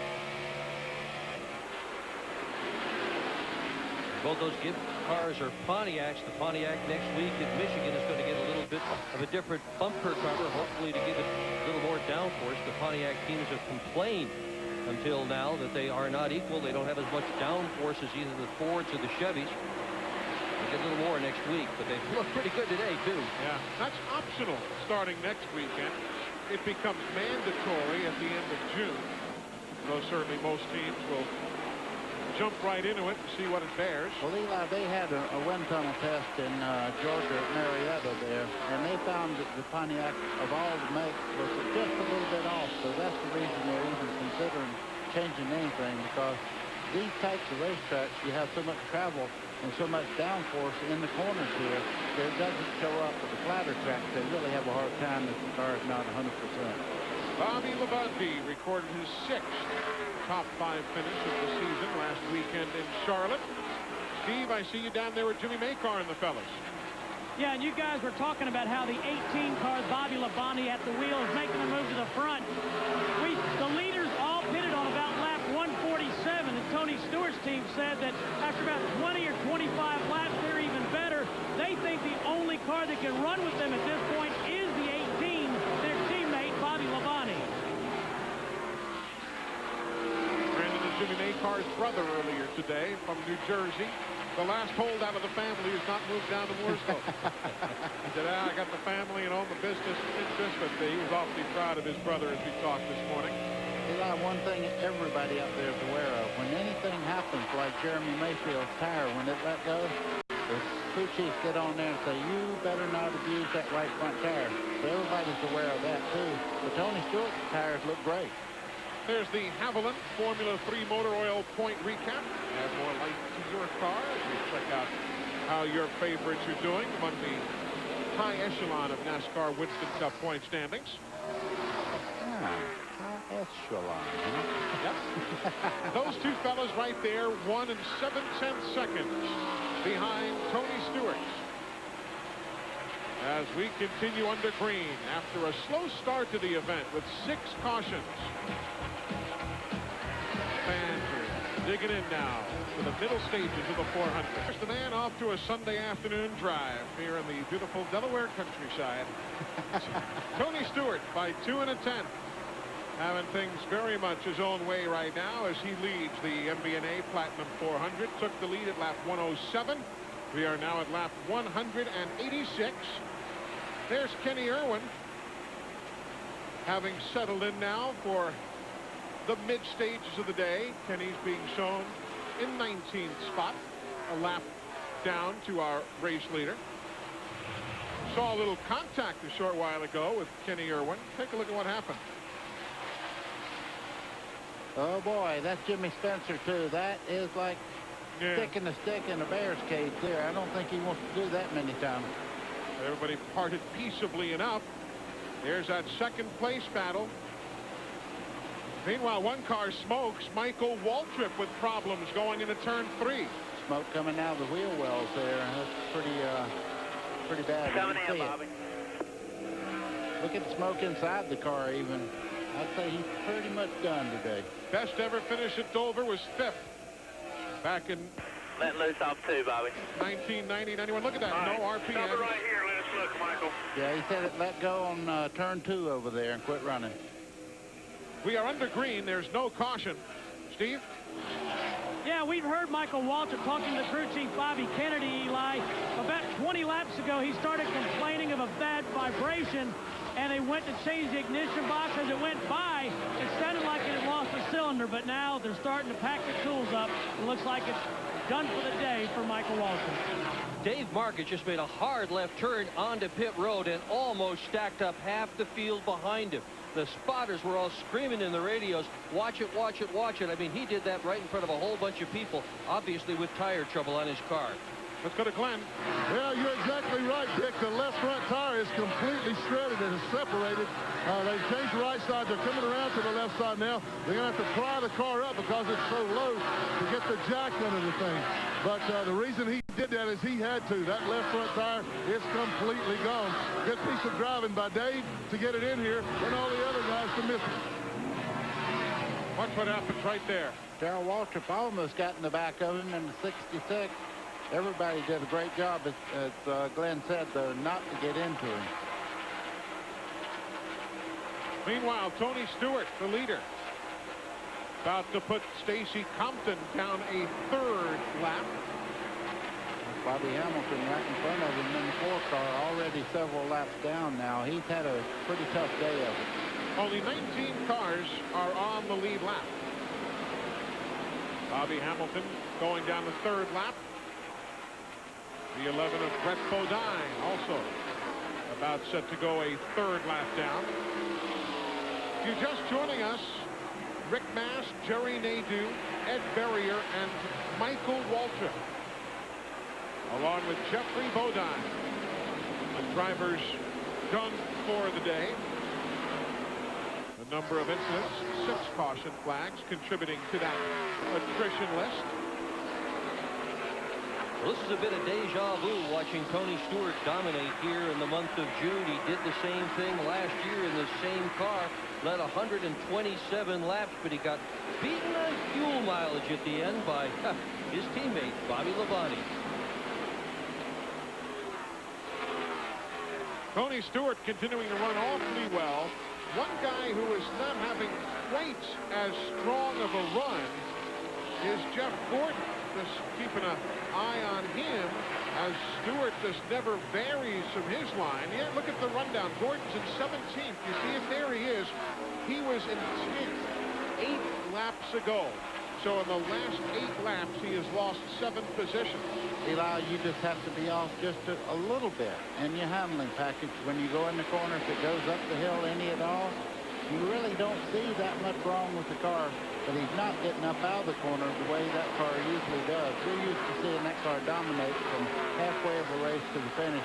Right now, not able to go like he wants to.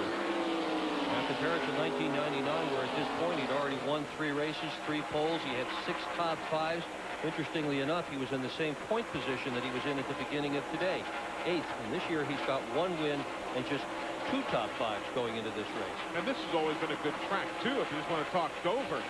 He's been here for 13 races and has 8 top 10s, including 3 wins. That is the scramble that you see for 3rd. Skinner in the 31, Earnhardt in the 3, Nemechek in the 33, all battling with 17 Kenser. And Kendall in the yellow car. I don't know what's happened to Mike Skinner's car. I don't know whether the wear on the right front tire that we noticed a while ago, they might have told him to ease off a little bit. Earnhardt definitely on the move right now. Skinner sliding back. Bobby Labonte got by him and drove off almost a straightaway in just 5 or 6 laps there. Oh, man, 3 wide. That doesn't work here. But you got some veterans involved, and they can hold their lines. Mark Martin watching all of that from 7th. That's a real traffic jam. As we are a lap away from halfway here at the Monster Mile. 199 of 400 is Ricky Rudd, running in 7th now. One of the best runs he's had since joining Robert Yates Racing. And just that little bit of time, Mike Skinner's already back to the 8th spot and really can't hold the car down on the racetrack anymore. So halfway home. Halfway home here in the MBNA Platinum 400. As Mike Skinner picks and chooses his way. You know, it looked like Mike Skinner knows that he had that tire right out on the limit there, and he might be taking it easy through the half part of this run on this tire, so he'll have something left as it starts to wear down. And by the way, folks, for those of you who want to enter that TNN Red Wing Shoes Work Hard, Win Big sweepstakes, the car 43 STP Pontiac at halfway, Kyle Petty driving for John Andretti was 20th. So you need to write that down on your entry, whether you do it in person at one of your local participating Red Wing shoe stores, whether you enter online at country.com, or whether you send it in at P.O. Box 3582, Southbury, Connecticut. Bottom line is 20th place is where the 43 car was halfway through the MBNA Platinum 400. Michael Waltrip in the garage area. Ralph? Let's find out what happened to him. Michael, what happened to your car? Something was wrong in the back of it early in the day, Ralph, and they cut the rear chain loose when you pit that holds the rear tire up so they can change tires. That fixed it. I ran about 5 laps and something happened under the hood. So it was lights out for the little Phillips light bulb Chevy, but I was so excited about today. Our car worked well in happy hour yesterday. Thought we'd get a victory in this Nation's Chevy after the way we ran yesterday in the Busch race, but the only good thing about a day like today is that bridge they built over there. At least I don't have to wait till it's over to leave, because I'm very disappointed. So you're telling me you're out of here? Yes, I'm going to list it intently as I get to the airport and watch Buddy Baker and those guys tell us all about it on TV. Thanks for helping us with the ratings, Michael. Michael Waltrip. That crossover bridge that they have now that goes over the back straightaway is the only way in and out of this racetrack, and for years there was no crossover bridge, and there was no tunnel here because of the water table in the area. They couldn't borrow a tunnel, so once the race was underway, you stayed in the inside. And there you see that crossover bridge. See some of the fans going across right there. That's new about, what, 3-4 years ago, something like that, maybe a few years back, but that's now the only ingress and egress because there is no walk-through or drive-through tunnel here at the Monster Mile. Field has problems, slowed on the racetrack, and he comes into the attention of the Mobil 1 crew. That's a heartbreaker. Yeah, and a plume of smoke out of the back of the car down the back straightaway, so he definitely has problems. He will let the crew look it over. They're popping those hood pins, and lots of work as Jeremy goes down a number of laps. Hey, you know what's happening on the racetrack as you watch Tony Stewart? He is getting set to close in on Jeff Gordon and others. Some pretty good cars. They're starting to put them a lap down. You can see exactly where your favorite is by just checking out that Napa timing and scoring rundown. You can stop by any Napa Auto Parts store in June with a chance to win a new car for life. That's 8th place on your screen. Yeah, Rusty just got by him just a second ago and moved up. Skinner's just steady going backwards now. Rusty and his guys thought they were going to have a much better today than they have had. They were 5th in the first practice session, 2nd in the second practice, won the pole for the race. I mean, they have just absolutely been strong until the drop of the green flag. But they still got some time to work on that race car. Some more pit stops to go to adjust that thing and get the chassis right. Certainly there's nothing wrong with the motor. They've just got to get the chassis dialed in to have a shot at this race. You see Elliott Sadler about to be placed another lap down. He's already 2 laps in arrears. Yeah, he's got enough damage to the right front corner, Elliott Sadler does, to make that car a little unstable as far as aerodynamics.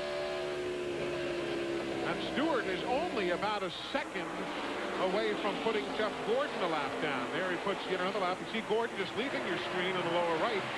And here comes Tony Stewart.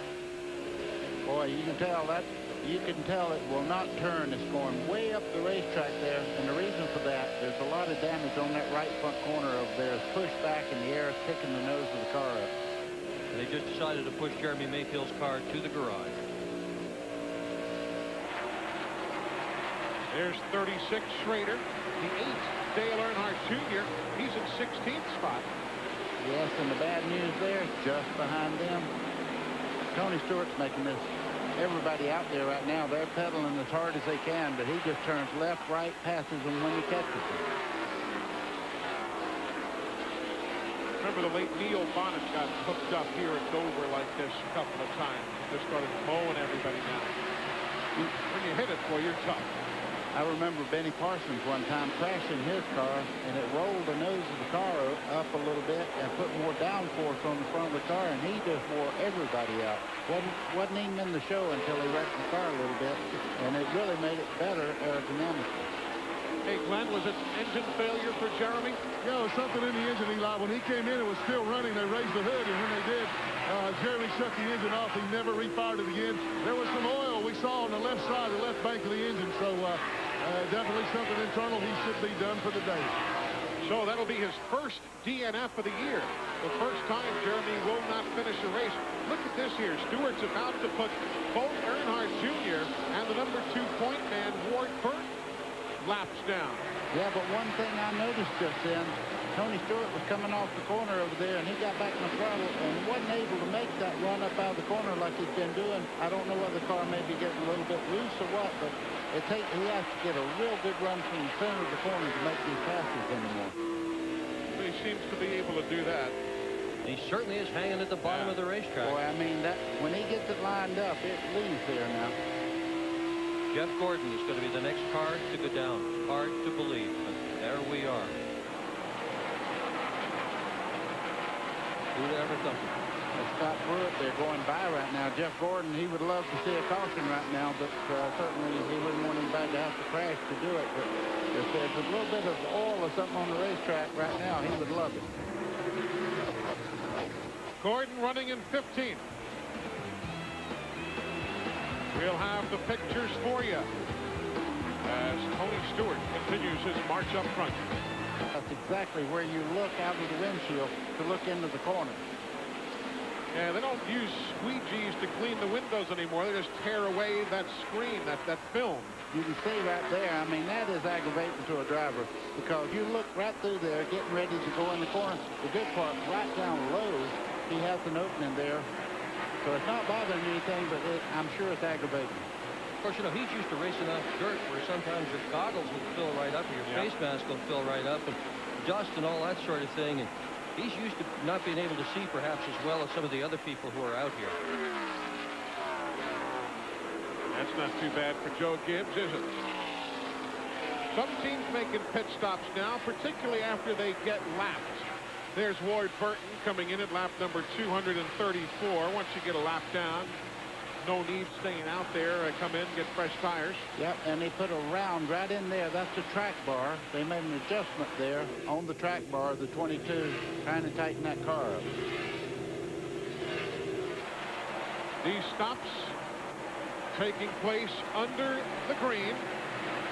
Lap 234, as you see, of the 400 scheduled for this afternoon. Jeff Gordon next to make his stop. Back in a moment. Tony Stewart continuing on the racetrack. Kept going. Rusty Wallace is in taking on 4 tires and fuel as well. And they're done with his service, and he's back underway. Other stops that have been made. Scott Pruitt was in at lap 238 along with Ricky Rudd. Joe Nemechek was in at lap 239. Here comes Dale Earnhardt in along with Bobby Hamilton. Kevin LePage making a pit stop. Glenn? Yeah, Earnhardt has a flat right front tire, guys. Ricky Rudd just came by. He also had a flat right front, so we're seeing some more of that wear.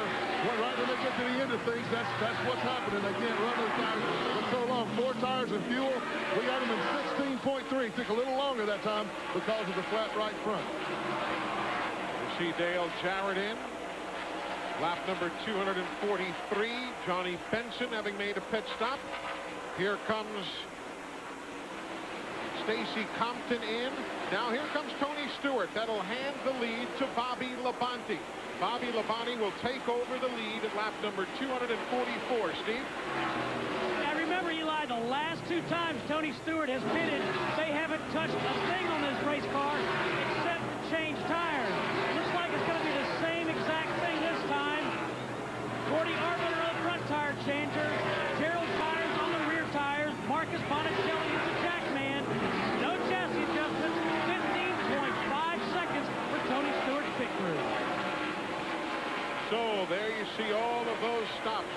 second place. There is the leader, Bobby Labonte, coming in to make his stop. He will stop at lap 246. Ralph, here's the leader.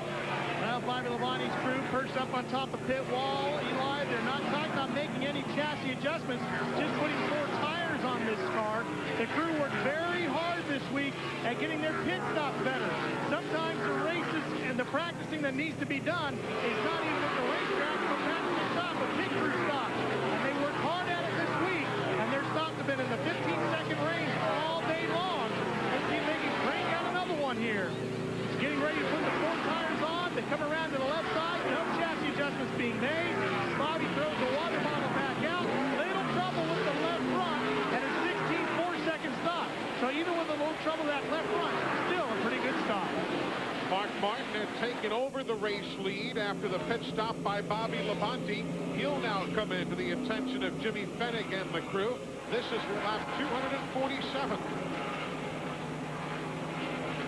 There you see the True Value countdown clock. True Value where help is just around the corner. Let's go to Mark's pit.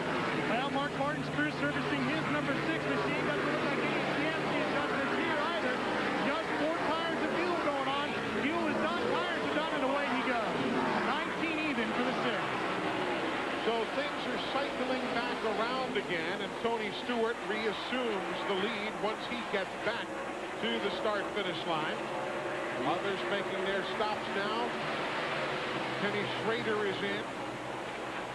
Also making a pit stop will be Robert Presley. And Tony Stewart. Now the leader, Bobby Labonte second, Joe Nemechek third, Dale Earnhardt fourth, Matt Kenseth is fifth. See them take that tearaway right off Robert Presley's windshield.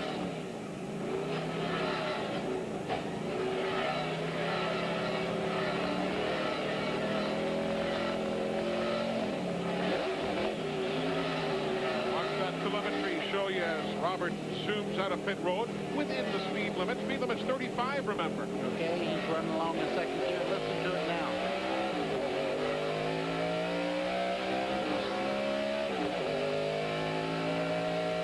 Can't go back up on the racetrack until you enter the back straightaway. Now he'll blend back up, but not over in the racing groove until he gets way down to the corner here. Now he's back in the racing line. Everybody having cycled around now, and there is the race leader, Tony Stewart, going around Chad Little right there. 15.5. Man, that's quick. I got to tell you, Tony Stewart just went by Jeff Gordon, and he's already put a half a turn on him already. That car is absolutely hooked up, and Jeff Gordon's going backwards. Let's check in with that Tony Stewart team. Eli, I said when Tony Stewart came in, they didn't make any changes except for tires. That's not entirely true. This is the windshield film that Buddy Baker was talking about. They pull it off by pulling this orange tab. And it's not so much that it was dirty, but it was tattered, and it was annoying to Tony Stewart. I bet it was. It annoyed him all the way to a 4-second lead. Yeah, but the one thing, it may not have really aggravated him to the point that it hurt his performance, but anytime you can't see, that's one of your best things as far as maybe dodging a wreck or something. You'd look through there trying to get by a car that could cause you a problem. So things returning to Tony Stewart's way as he goes around Kevin LePage there on the racetrack and has already built up a 2.7-second lead. As the guy on International, there's the scene on the racetrack where all of a sudden Tony Stewart has turned up the heat to such a degree he's closing in on the 10th place runner Mike Skinner to put him a lap down. This is incredible. Skinner challenging for the lead early in this event, and now he's about to go a lap down. That is much more a reflection of the 20 car than Skinner. There's your second place runner, Bobby Labonte, 2 1/10 of a second behind the race leader, Tony Stewart. Eli, Mike Skinner right now has already reported that he cannot get the car to turn. He's pushing so very badly here. And one thing about push, you can't get back in the throttle because if you do it, it makes it worse than it is. So it just makes the front end take up across the racetrack. Third place now, a good distance back, 5 seconds further back is that scramble with Earnhardt taking third away from Joe Nemechek in fourth. Nemechek's best finish of the year was 5th at Atlanta, so he's on pace to have his best finish of the year. You realize that Stewart, who's leading this race, and Nemechek here in the top 5, 2 of the guys who won last year, who have not yet won here in the year 2000. John Andretti, Terry Labonte being the others. So 2 of the guys who have yet to repeat from last year are certainly in a position to do so here today, though Nemechek, as well as he is running, is still not able to keep pace with Tony Stewart. No, and no one else, but he is having a solid run, and who knows, the way everything's going right now, a good steady pace might be the cue.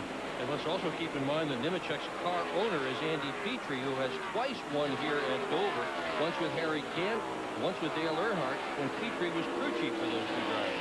And Glenn, speaking of Earnhardt, all of a sudden he's running a strong 3rd. You can never count him out. No, you certainly can, Eli. They had, as I said, the pit stop took a little longer because of that flat right front tire he had. Earnhardt's lap times right now are almost identical to both Bobby Labonte and leader Tony Stewart. So he's running the same lap times. He did lose a little extra time because of that flat right front tire. Now, I mentioned that also Ricky Rudd had a flat right front tire when he came in. He is only 5 seconds from being lapped, and Dale Jarrett also had a flat right front tire when he came into the pits to make his stop. DJ is only about 4 seconds from being lapped. A lot of these cars need a caution right now. They just hope that it's not them. Now, there are the Yates cars going off into the corner together. Is that just dumb racing luck that 2 cars out of the same stable have the same problem, or is it just a way that they might be preparing things, or what? Exactly. Right now you have 1st and 2nd team cars. We have trouble on the front straightaway. A car is smoking very badly down in turn 1. And caution is on the speedway as Mark Martin's Valvoline machine has gone up in smoke. Mark Martin, that's something you don't see very often. Lap number 268 brings out the 7th caution flag of the day. He just reaches up for all the kill switches and says, I believe my day is done. So that's going to be a break right there for Skinner and for Rudd and Jarrett, because they were about to be lapped by our race leader, Tony Stewart. And there you see Mark going right past everything. He's going to go right to the garage area and be the next retiree. Pit road is closed for all the other competitors. Mark has gone directly to the garage area. Yeah, that's one you don't see very often. The Roush team, very, very dependable. And Mark, of course, has had 17 top 10 finishes here in 27 visits. So, and he was in the position again. He was running 9th. Yeah, and, you know, a steady run. He wasn't pushing the car that much. Just some little small part, I'm sure, in the motor just let go probably. So now, all the teams on the lead lap are able to come in and make a pit stop here at lap 268. Stewart is in, Bobby Labonte, Nemechek and Kenseth have been, Dale Earnhardt, Rusty Wallace, Dale Jarrett, Ricky Rudd, and Skinner. Glenn? And Earnhardt is in. They've already given him a drink of water. The right side tires are on. They're going to the left. Dale told him as the caution came out, guys, ooh, down and away. He got him about 16.5 on my clock. But all Earnhardt told him he was trying to do was to protect that right front. Here's Steve. Well, Glenn, Tony Stewart just had his service, and I said for the last 3 pit stops they haven't touched the car except to change tires. Well, this time they did go down on air pressure in the left rear tire. As you might be able to see at home, it is now overcast, and Tony's car had tightened up. Let's go to Ralph Jean. Well, Steve, that was the best that Bobby Labonte's car has been all day. Since the most neutral it was a car that gave him the best feel he's had all day as well. So they didn't make any chassis adjustments to it, just changed tires and filled them up with fuel. So those are the reports from the pit lane, as only the teams on the lead lap are able to pit on the first time around. Now the cars that are a lap or more down to the race leader will be able to come in for service. Wrapping up the 7th caution flag of the afternoon. That will equal the most cautions we've had here at Dover in a 400-miler. We had 7 cautions back here in September of 1998. Oh, and by the way, with Mark Martin apparently done for the day, he is going to finish lower than 10 for the 4th straight race. That is the first time he has finished lower than 10th in 4 straight races since 1989. Wow. Is that something? That's not going to help with the championship effort that they have got underway. This is what Buddy talked about earlier. Have a tough day here. Really have yourself in a handful of point problems.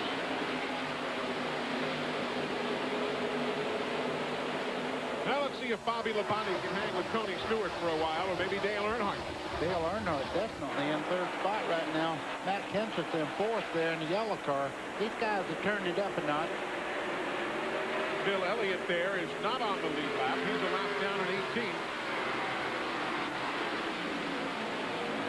No, Earnhardt's running.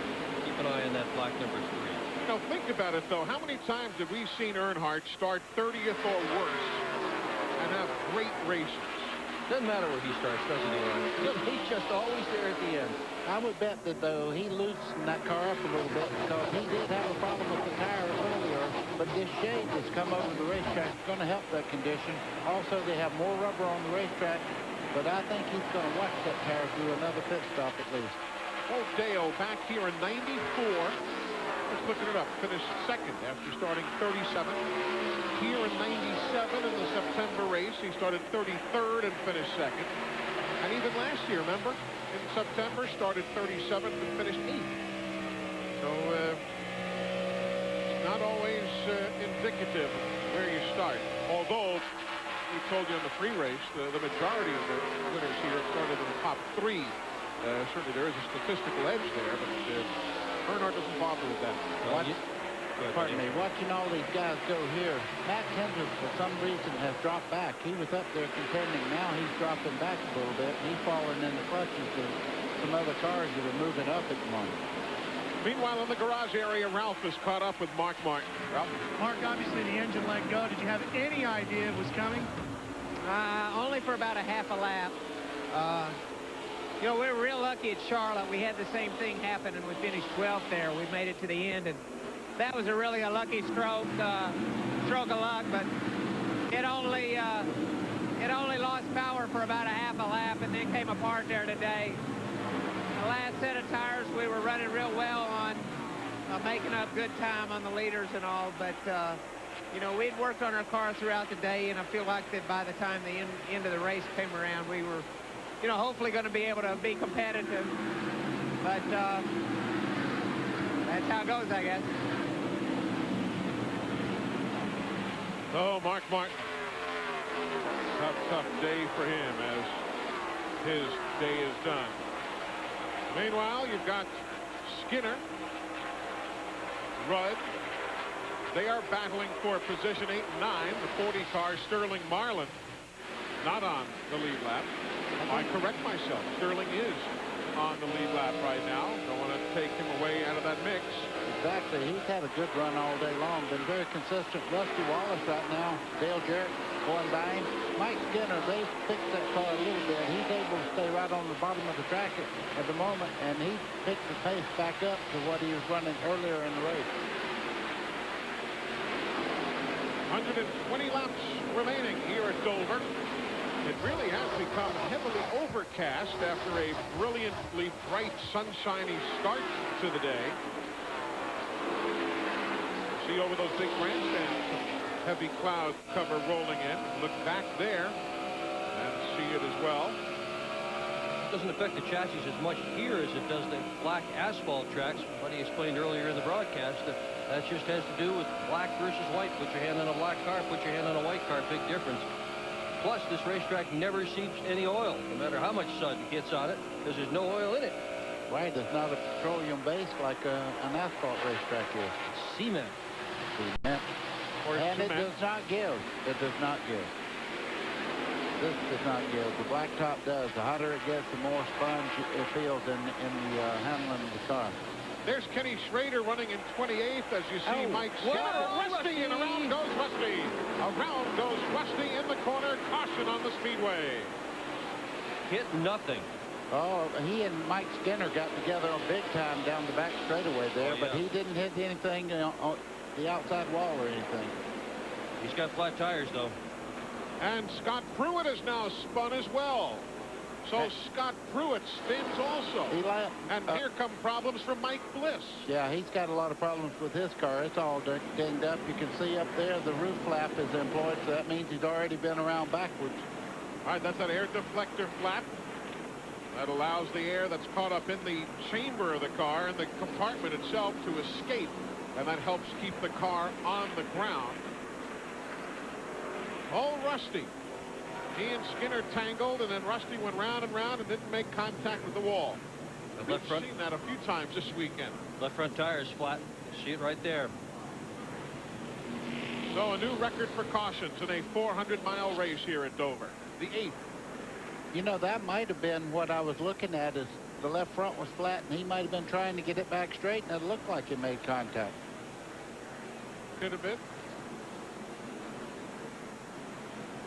Let's check in with Ralph. He's waiting for Rusty to stop. Well, Rusty Wallace is getting set to make his pit stop. The crew is ready, waiting for him. Just waiting for him to come down pit road and make his stop. Billy Wilburn mounted up on the wall, ready to change the front tires. Here he comes into his pit stall, and the left front is flat to the ground. They're going to work on the right side first. Rights come off. They'll swoop around to the left side, taking a quick look at the car to make sure everything's okay. The crew has to get up underneath and pick the car up. Billy Wilburn was able to take a quick look inside as they changed that right front tire. He just radioed Robin Pemberton, said everything's okay on the right front. Now they're good with the left. They take a quick look at it, and he's away. A workmanlike stop for that Miller Lite machine. Let's take a look again at all that transpired here. We have a lot of different looks at the Skinner-Wallace deal. Let's watch. Oh, yeah, it looked like they had a little contact there. No doubt. I didn't see the cars wiggle any. Now, that's when the left front blew out. You can see the smoke start. That means the tire went flat as he was spinning round and round. See Terry Labonte get on the brakes and go high? And Kyle Petty down low. Watch it again. Well, it sure looks like right Skinner into just the left front. came You right see up the into smoke him. fly there. Yeah, like Skinner just came up on him. Sure did. No question. Oh, man, look at Ricky Rudd. Oh, Ricky, good brakes. Ricky was nose to nose with him.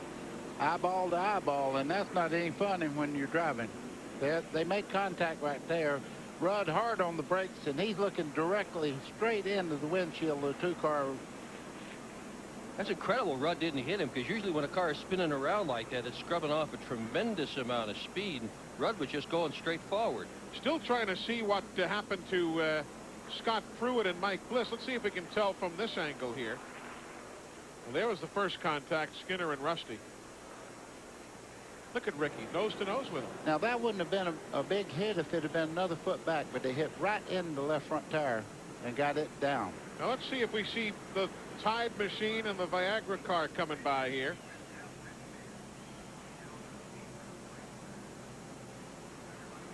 No, not As a Dale shot Earnhardt either, would but say, we'll try and find out. Watch what Ricky Rudd has to see here. Oh, boy. Round and round she goes.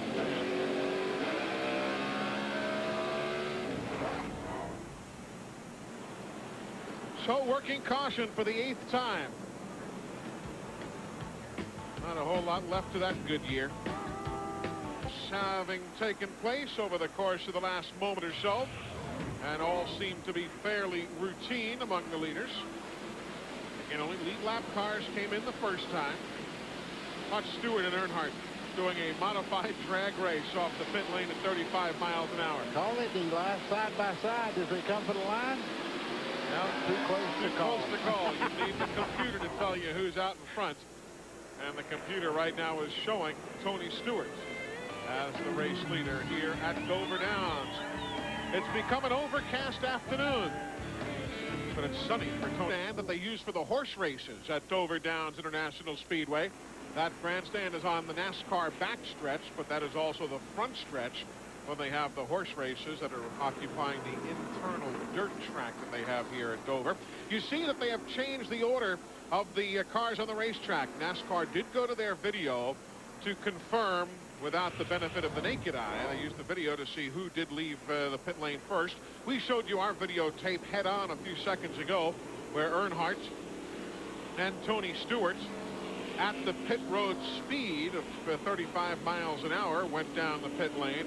NASCAR does not use our video to determine this. They do it themselves with their own equipment, but going frame by frame, they show that the nose of the number 3 does indeed beat the nose of the number 20 car. So lap 288, if you happen to be keeping tabs with us at home, lap 288, Dale Earnhardt takes the lead here at Dover.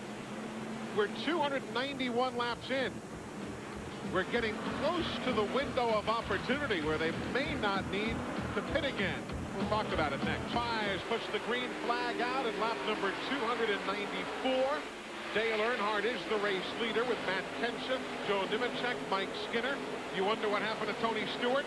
Well, Tony Stewart, Bobby Labonte, Dale Jarrett, and Ricky Rudd all came in to top off their fuel tanks at lap 292, 108 miles from the finish.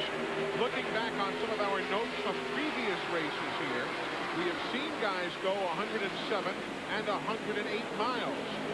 So they're rolling the dice and saying that could have been their final pit stop of the day. And one of the interesting questions is, when we go back and we look at history that way, the engines weren't quite as powerful as they are now. More power generally means more fuel is required. Not always, but generally speaking.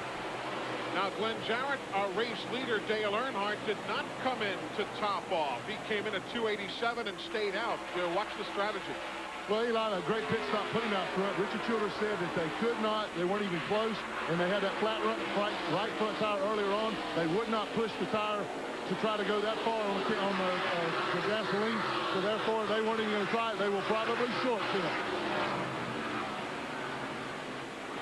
Well, Bobby Labonte came in and topped off last year. He ran it the fuel mileage way to win, and he did 107 laps of conservative driving. Today, of course, Eli, as you said, it would be 108 laps to win it. And don't forget, Dick, as you said, they have increased the horsepower. The team for Bobby Labonte tells me they've increased about 25 horsepower from last year's race here. But however, Steve, if there is anybody in the garage area who's better than fuel economy, I don't know who it is when it comes to driving lightly with your foot than Bobby Labonte. And Eli, as you said, Tony Stewart also came in, topped off on gas. I just asked the team if they could make it, and they said they honestly don't know. They think they can, but they are not positive by any means. Well, again, going back on our old notes, it is rare that guys have gone 108 and 109. A number of teams over the years have gone 107. And a mile, one time around the track, doesn't sound like a whole heck of a lot, but it runs short. It's a long way. Well, I've seen some tires that run very short of that distance, so that's going to be something to think about. That's the other equalizer in this whole deal. And remember New Hampshire last year when Tony Stewart kept going and going and going in the lead, and then all of a sudden, boom, he wasn't going anymore because he was out of gas. And obviously, we've also had a record number of cautions already today for a 400-miler here at Dover. So if we have another one, then all of our calculating here, or all of our ciphering will go out the window. All right, to sum up, we got no idea what's going to happen. So in the next around with us. laps. Stick around with us for the next hour. We'll all find out together. Well, these two cars right now are on economy mode right now. They're running right together, teammates. They're not making a run towards the front like they have so many times today. I think right now they're conserving just a little bit. The cars are so good. They're running right on the bottom of the racetrack. They're not using any more fuel than they have to right at the moment.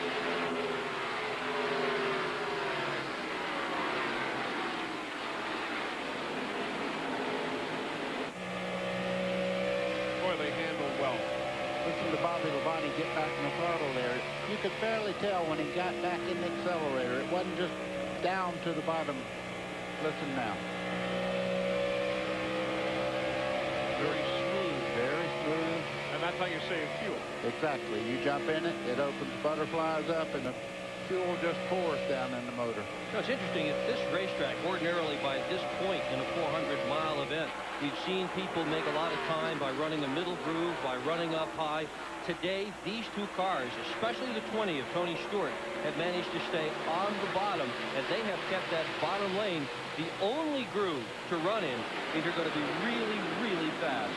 And the other thing I'm noticing is they're so smooth back in the throttle, but they're also able to run lower, and as it goes along and the tires start giving up on the other bump, they're going to go right on by them. Let's see what Joe Nemechek is doing now. As far as pit stops are concerned, Joe did not top off. He came in at lap 287, but well, he's still turning 8,800 RPMs. Still standing on it real well.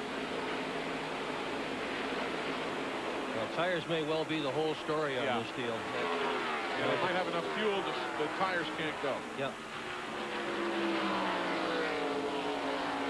Look at that. Joe's the quickest on the racetrack right now, at least the last time by. This is his 13th race here at Dover for Joe Nemechek. First time out here, though, in the number 33 car for Andy Petrie. He always likes this time of the year, too. Joe always likes this race. He likes Charlotte. This track loves Pocono, Michigan. This is the time of the year I always look forward to. I had no idea he had as many starts as he has in Western Cup. This is his 201st start. Yeah. So he's been around a little while. It's time for him to start winning. Yeah, it's time for him to have some more top fives, too. He's a better driver than his record would reflect in all those 200 starts. He's only got 5 career top fives. Last year, just 1, but it was a good one. It was the win. All right, the win in New Hampshire. Only has 1 top 5 finish here. Finished 4th here back in September of 1995. Well, everybody watching the fuel and the scoreboard and the tire wear. Which one will run out first?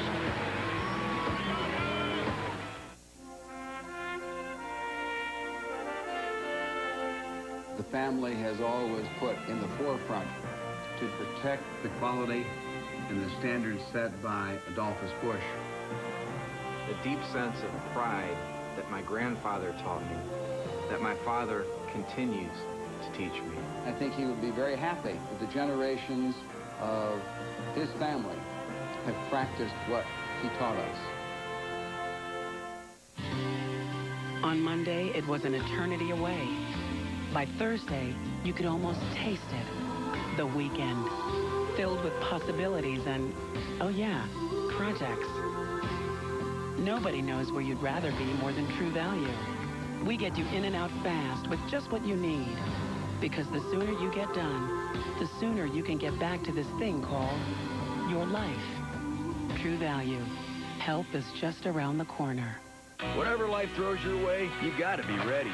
No sweat. You've got new Speed Stick Clear Stick Antiperspirant. Unlike gels, new Clear Stick goes on dry to keep you dry. And dry, clearly, is the whole idea. New Speed Stick Clear Stick.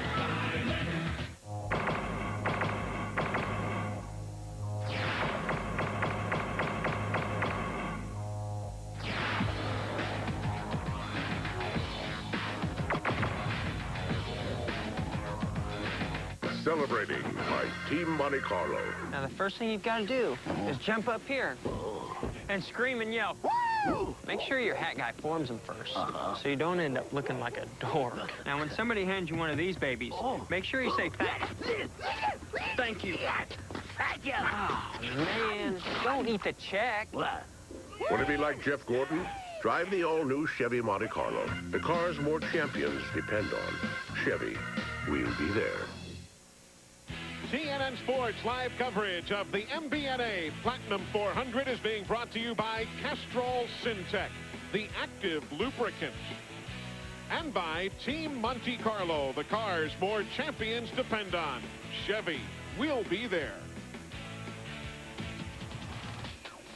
Dale Earnhardt, before he became the Intimidator, he was a boy who dreamed of being just like his dad, following him into a sport in which he had made an indelible mark. 3 wins in the Winston, 7 Winston Cup championships, a Daytona 500 win. Dale Earnhardt has truly done it all, and he's doing it all again today by 1/10 of a second. He is leading Matt Kenseth, who yesterday finished 3rd, Kenseth did, in the NASCAR Busch Series race here. And there you see the scramble behind them for 5th, 6th, and 7th. That battle 3 seconds back. Stewart, Bobby Labonte. Bobby Labonte just pulled over and let Stewart go right by them. just moved right up out of the groove and said, go ahead if you want to run harder. I think I'm going to go all the way on my fuel. And as we watch Earnhardt lead this thing at age 49, let me tell you what, he came into this race in 4th spot in the points, just 83 out of 1st place. Do not doubt Dale Earnhardt's ability to win a record 8th Winston Cup championship. We had talked about consistency on the pre-race show. Dale has 9 top 10 finishes in the 12 races already this year, and this is race number 13, and here he is leading it. So those are the numbers, and there was what we were talking about there. Look at this. 58 out. That's how they run right now. Ward Burton is a lap down in 12th spot. And we still got 21 races to go altogether. Yeah. So it's a long road, but that's, you know, that's really where Earnhardt is best, is in the long haul. He knows how to play this game very, very well. He knows how to keep his car together, how to finish races, how to run up front. He's done it all. He's been there. Oh, boy, can you imagine if he were to win another one? Now, remember, though, as this race unfolds here, Glenn told us Dale Earnhardt did not come in for that extra splash of fuel at lap 292. And he said that, Glenn said that Richard Childress said, we're not going. They're going to try to go. And they're leading, but cannot make it the distance. Matt Kenseth running in the 2nd spot. He, too, did not come in. Matter of fact, only Tony Stewart, Bobby Labonte, Dale Jarrett, and Ricky Rudd were those who chose to come in. There's Joe Nemechek. He pitted with all the other leaders at lap number 287. Conventional wisdom says he's not going to go 113 miles. And if we get a caution flag, what do you figure? That's true. They're all going to come in. Yeah. Further back, there's Mike Skinner. And just behind him, Tony Stewart just left Bobby Labonte in the dust, and he is moving up now. He's trying to go back to the lead right now. He must think that he has enough fuel. He's turned it up a notch. He's the quickest car out there right now. He is one of those who did pit to top off the fuel tank. Again, you say, how much fuel can you use between lap 287 and 292? Well, whatever little bit. Come and replenish it. There's Bobby Labonte. He is 3 8/10 seconds. You see right there behind our race leader, Dale Earnhardt. Oliver's second behind his teammate already. Tony Stewart opened a big gap.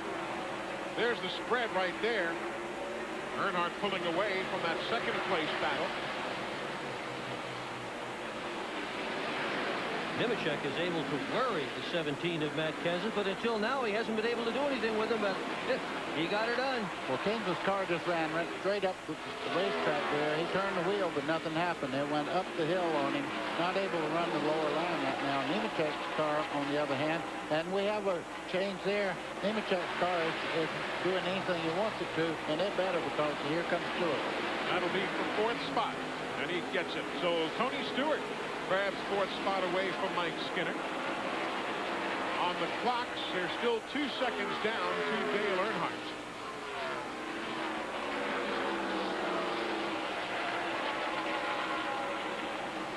You know, you look up there, Earnhardt, part of the multi-car team. Nemechek with Kenny Wallace, part of the multi-car team. Kenseth, Stewart, Skinner, Bobby Labonte, Jarrett, Rudd. You go all the way back, all these multi-car teams. And you got to go back a number of years anywhere to when we had Morgan McClure Racing winning in 1995. You realize it's the last time a single-car Chevrolet team won a NASCAR Winston Cup race? 1995. Eli, as smart as you are, 2 heads are better than 1. Anytime when you have notes to compare and you go out and you practice and you tell your teammate, okay, that right front really helped the car, that's what's happening right now. Just the communication between the teams. We're basically looking at the top 18 or so today who are all parts of multi-car operations. See, I was going to explain, you have the doctor over here to depend on. Yeah.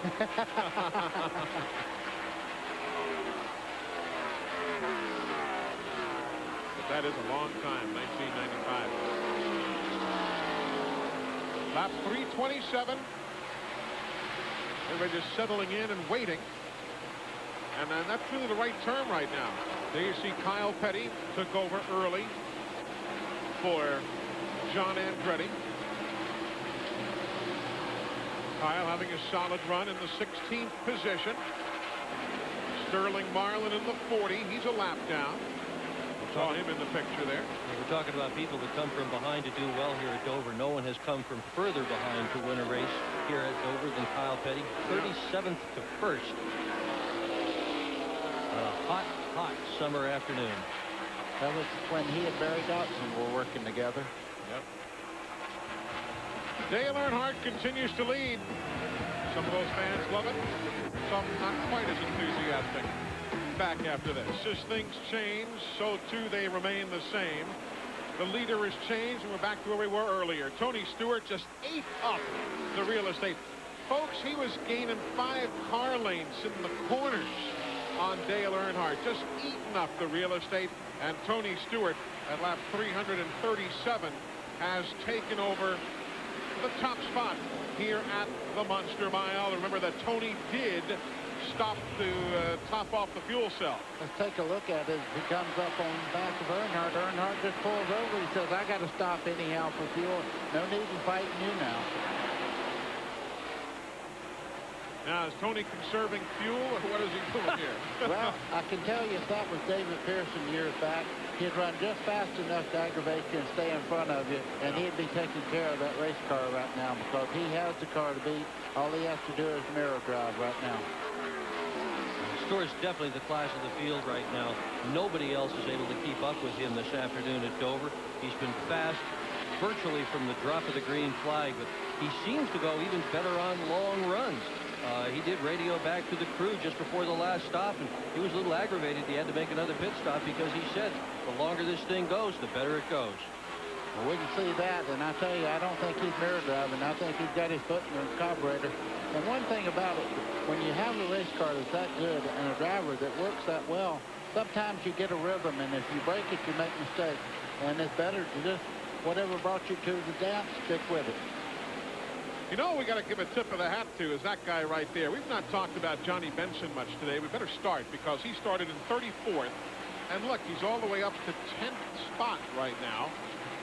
Of course, he actually started 32nd physically. It was qualified 34th. Then everybody moved up 2 spots when you had both Blaney and Elliott going to the backup machines. But nevertheless, here's a guy who was 7th here last year. Runs well at this racetrack. Here and everywhere else on long runs. In Daytona, he almost pulled the upset of the year off by leading the Daytona 500 right down to the very end. Yeah. And several races this year, as it goes along, he gets stronger and stronger. So you never count him out anymore. That's the same car he ran at Bristol, almost won that race at Bristol, finally wound up finishing 2nd despite having to pit on the backstretch. A Herculean feat to wind up even in the top 10 at Bristol when you have to pit on the backstretch. He started 33rd in that event.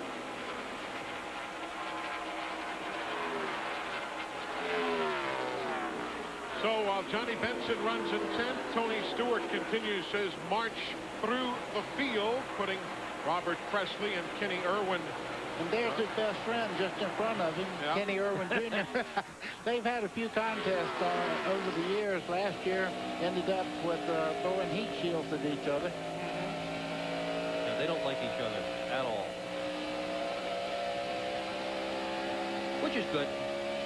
Hey, Steve, any more word from Greg Zipadelli about the fuel and the tires going the distance?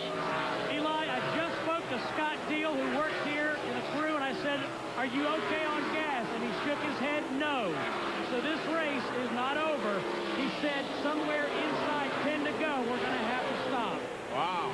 Okay, that's why he's driving. Now you know why he's driving like he is.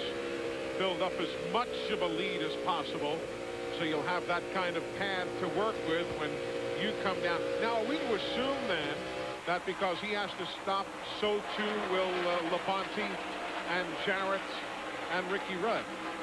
You just wonder. I just wonder, though, there's quite a difference in the pace that the 18 car Bobby Labonte's running and the 20 car. And they tell me that Tony Stewart is not a good conserver of fuel. They said he's either on the throttle or dead wide open. Glenn, it's going to be real interesting to see what kind of a lead he can build up here. Yeah, and that's exactly what he's trying to do. And I also wonder if he will wait until the very end or whether they will kind of short pit like Dale Earnhardt and them were talking about doing when they come in. Now, JR, the publicity guy with Earnhardt, just came up and told me that they may do right side tires as well. So, you know, there's just a lot of mental games being played right now. So I just can't see with the kind of tire wear that they're having today, running that thing all the way down to the end and taking a chance on maybe, you know, puncturing the tire, cutting the tire, having the tire go down. There's no point in doing that. If you got to stop, go ahead and stop, put fresh rubber on it, and go like gangbusters. Of course, you don't want to stop too early because if you come in, everybody else stays out, then there's a caution. You get yourself clear, you're a lap or two down. Okay, you're talking 7 seconds to dump a can of fuel. And it does not take that much longer to change the right side. So the little bit that you'd lose, you'd make up on the run. Yeah, the tires here do make a difference. The fresh tires are worth at least a full second a lap over stale tires and make a big difference to be able to have some fresh ones toward the end of this race. A lot of strategies to play out. A lot of fun here, and we're not quite done yet. 50 laps to go, and most folks know that this one is still very much up for grabs. Steve Burns, Ralph Shaheen, the whole crew on hand, watching Tony Stewart now close in to a few miles of the finish, but word is that he cannot go the distance and will need fuel. Others who topped off have yet to say whether they can go the distance, and clearly many of them will not be able to. A lot of intrigue. That's be very frustrating for these guys right now. They know he's got to stop, but look, he just pulled away from everyone. His lead is now 4.2 seconds. So we talked earlier about what Tony's going to do now, knowing he has to stop, is just stand on it and build up whatever kind of a lead he can, because that's just extra pad he will have with which to work on pit road. And that's the strategy here. Of course, it all goes out the window if there's a late caution. And we are at lap 359 as he works around Kyle Petty, driving John Andretti's car in 15. And Kyle just pulled over and let him go. I'm sure he was looking straight in the mirror, and also the spotters tell you when the leader's coming.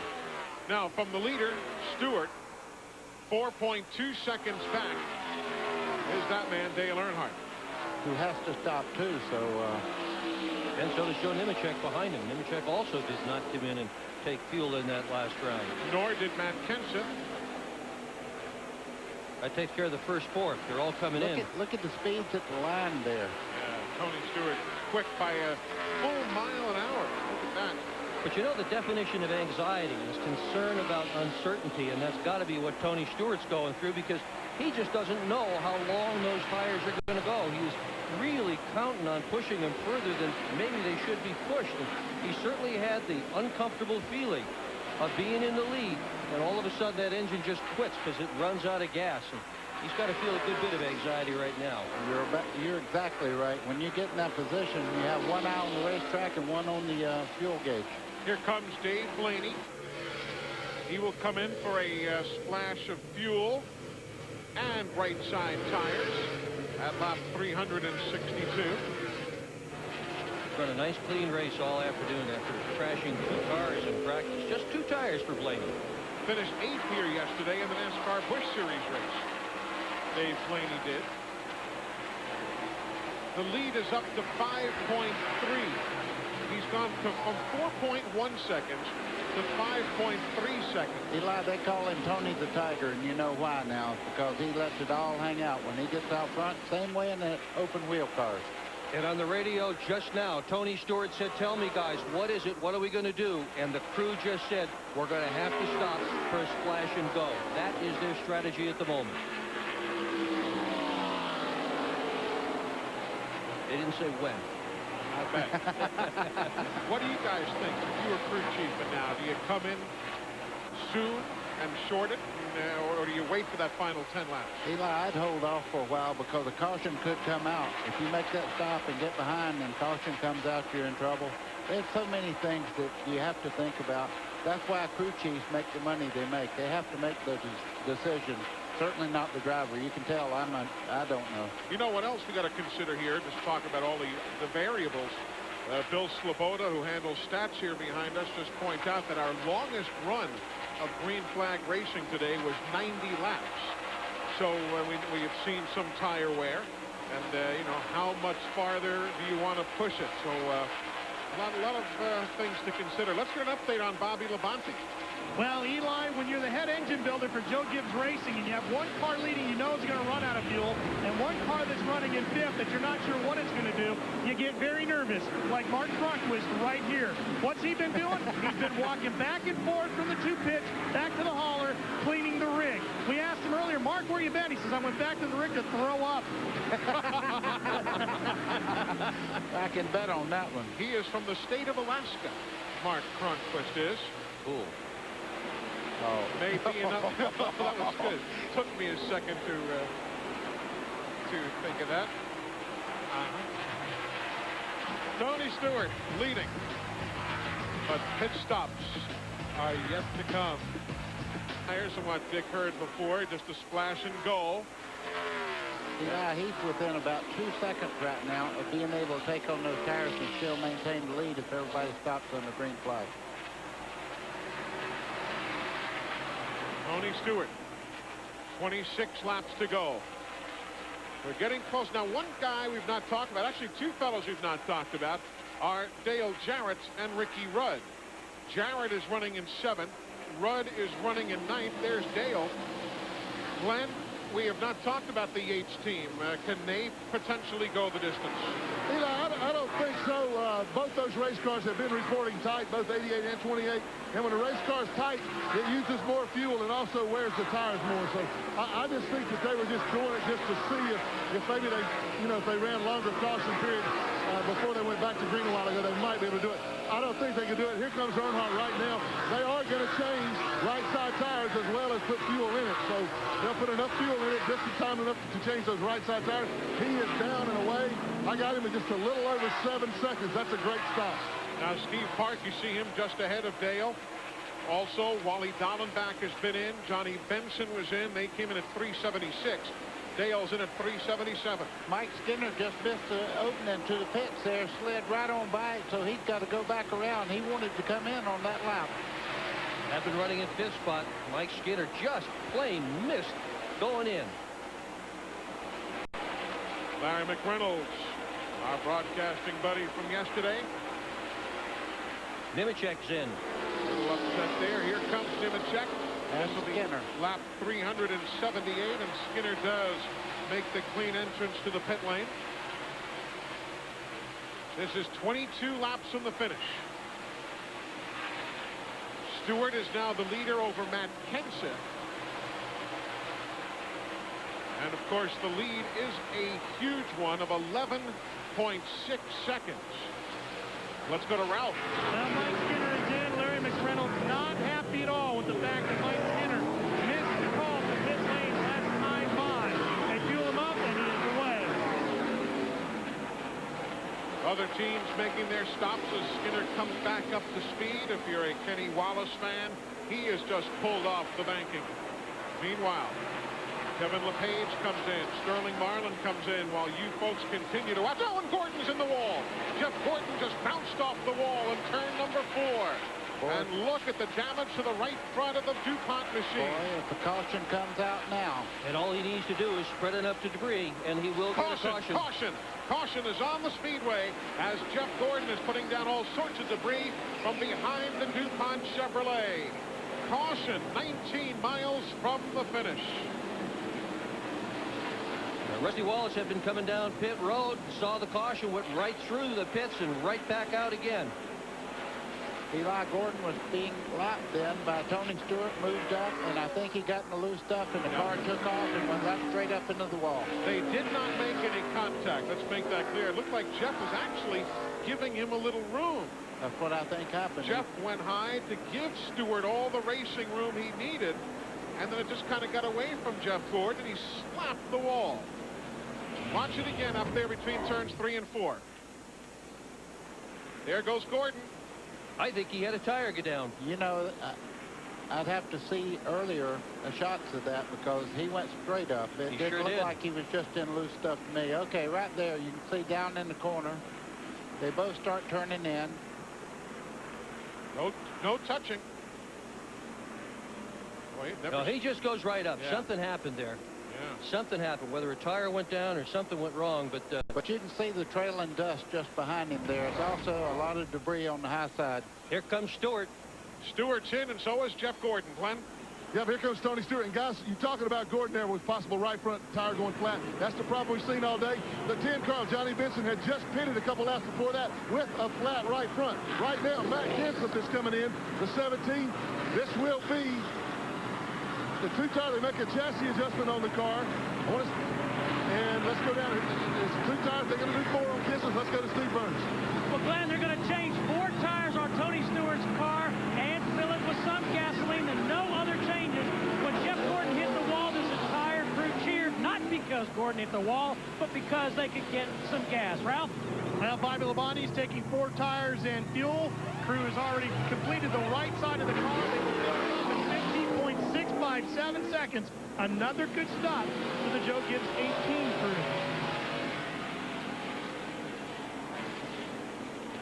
Eli, You never know in this business, yeah, do you? you could speculate, but you never know what might happen in racing. That's why it's so exciting. Of course, the loser in all of that will be the guy who came in to pit at lap number 378. Dale Earnhardt, Joe Nemechek also, Steve Park. They will find themselves laps down here at the official flag man up ahead, up above, and the young man who has been flagging here as a hobby at Dover for years, giving the field a 1-to-go signal. Now, here's the rule. Inside of 25 laps of racing, and that's what we have now, 16 to go, only the lead lap cars can restart in the outside lane. Then you've got the cars to the inside that are a lap or more down. That is what happens inside the final 25 laps of any event. That includes Earnhardt and Wallace,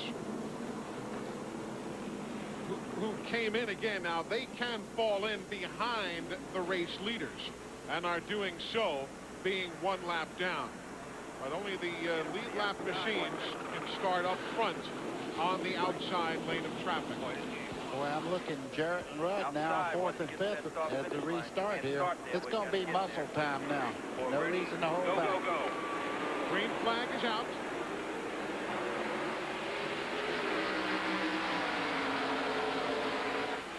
I'd be shocked if anyone can hang with Tony Stewart, but you just never know. But from what we've seen today, look at Matt Kenseth. If anyone can, he's the guy. And look at him, he's right on him. Well, the carrot's there, and he certainly went after it.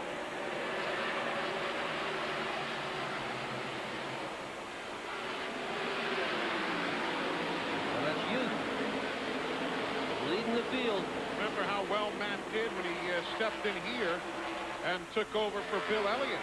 Finished 6th when he subbed for Bill, and also finished 4th for Jack Roush here a year ago.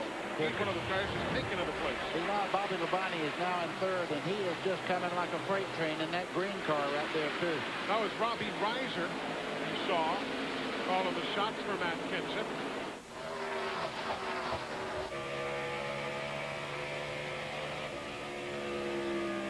Well, it's going to be tough to make a pass on Stewart, him running that low on the racetrack and as fast as he is. Looks like Kenseth on fresh tires can make a move, but the rest of the time it looks like he has the car to beat, period. It will be 10 laps to go when they get back to the start-finish line.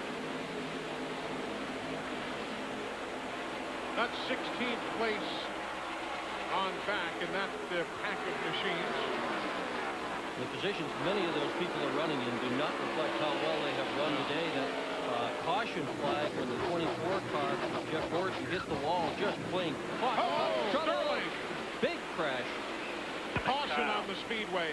Sterling Marlin. There should be plenty of time to clean up and get a restart going. And inside the final 10 laps, you will have only the lead lap cars in single file up front as Stewart comes back to the stripe and takes the caution.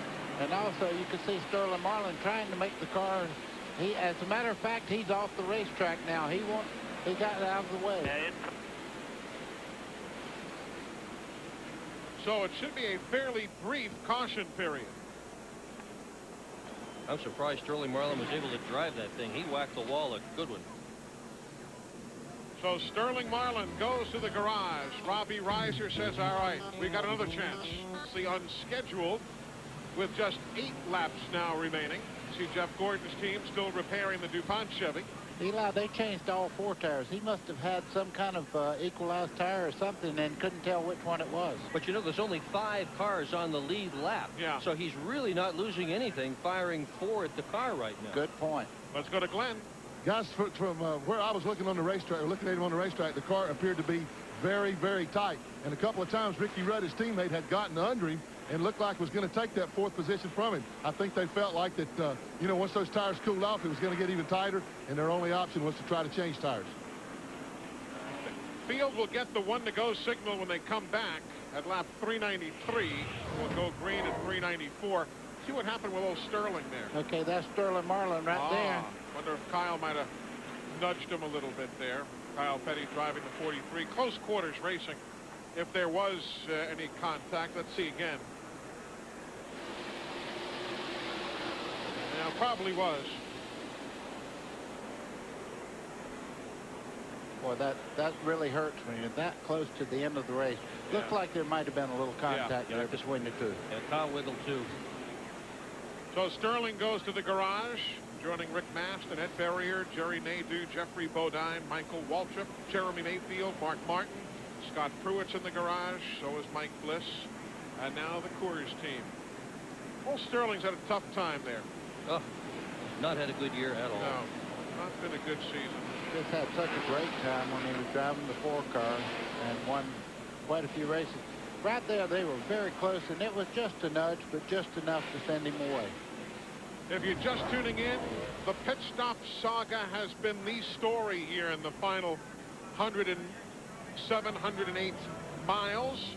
Terry Labonte and Bill Elliott are each a couple of laps down. Look at the restart again for Tony Stewart. Matt Kenseth from Bobby Labonte all the way down. Bobby Labonte keeps the throttle on.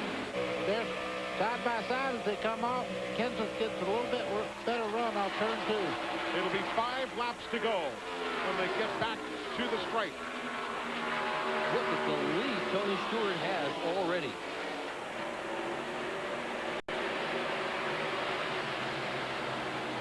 Five to go now. I don't think Matt got a real clean start there as they started off, because Bobby Labonte shot right up the side of him. Almost looked like it bogged down on him. I bet Tony Stewart don't care. Yeah. Tony Spotter has told him he's going to be quiet for these last few laps. He said, it's up to you, boy. Do you realize if Tony hangs on, he'll be the 12th winner in 13 races this year? That's amazing. Something about parity. That's 8th place right there. Skinner in the 31, Ward Burton in the 22. And Ward is second in NASCAR Winston Cup points. So in light of being down a couple 3 laps, he might just grab that and run like the Dickens. Yeah. Rusty Wallace on pit road, crawling down. Yeah, he got black flagged just a few laps back. Stop and go penalty being handed out for Rusty because of the restart. 2 penalties last week for speeding, and another one today. Speeding on pit road, I might say. Yeah, he can go as fast as you want on the racetrack. Pit road. White flag next time by for that man. Eli, if there's such a thing as total dominance, that car has been there all day long. And so is the driver. Tony Stewart has done a brilliant job today behind the wheel. And she loves it. There's a Tony Stewart fan. 1 more mile around Dover. And Tony will have his 4th career NASCAR Winston Cup win. It will be the 3rd win of the season for Pontiac. And as we said, the 12th winner in 13 races. Tony Stewart wins. He led 242 laps. The battle at the stripe goes to Burton over Skinner. We also saw Labonte and Jarrett with Bobby Labonte by a nose. So Stewart wins. He did good, Tony. How so? First win of the year. First win at Dover Downs. And Greg Zippadelli is once again a winning crew chief, Steve. And Greg's getting congratulated by the rest of the team. I think the guys in the booth said it best. It was a dominant team performance. You guys did an awesome job. Pit stops have been just getting awesome week after week. Tony did a great job. And I don't know, this one means a lot after all we've gone through this year. I think a lot of people are starting to get a little doubt in all of us, including ourselves, and we just kind of rallied back. All right, a lot of emotion for Greg Zippadelli. Big win as Coach Joe Gibbs comes on over with the hug and the high five. And there you see the Red Wing Shoes hard work pit crew of the race. Red Wing Shoe Company honoring Greg Zippadelli and the entire Home Depot team. Red Wing Shoes, America's best choice for durable, comfortable footwear.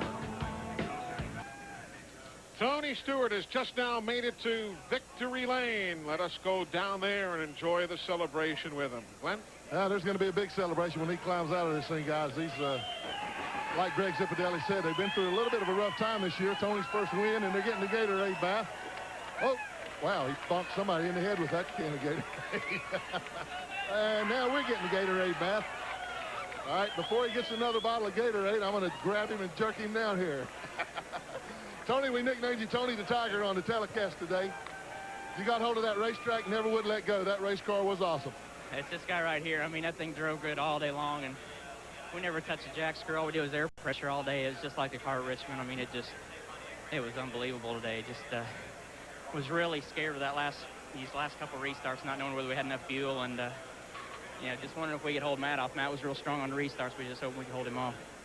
Well, I watched your car in practice yesterday and watched how it stuck right to the bottom of the racetrack. You guys had to know you had something pretty good then. Yeah, but so did the 6 car and 18 car, and there were about 3 or 4 guys that were really tough in happy hour, and I'm just really glad. I mean, Lord was with us today, and we've needed this. I mean, we had a couple media guys that threw us under the bus in some papers, and really hurt our fan support, and hopefully this will help out a little bit. The fans know that it wasn't true. I mean, a lot of things were said that weren't right, but Joe Gibbs stood behind me, Home Depot stood behind me, and all these guys behind me, and we really needed this one. Congratulations on a well-deserved victory, and he threw the rest of them guys under the bus today. He did that. Quite a dominating performance by the man who's been voted the Bryant Cool Driver of the Race Award winner. Hey, folks, are you burning hot? Call Bryant to the rescue at 1-888-999-BRYANT. Back to put a capper on it right after this.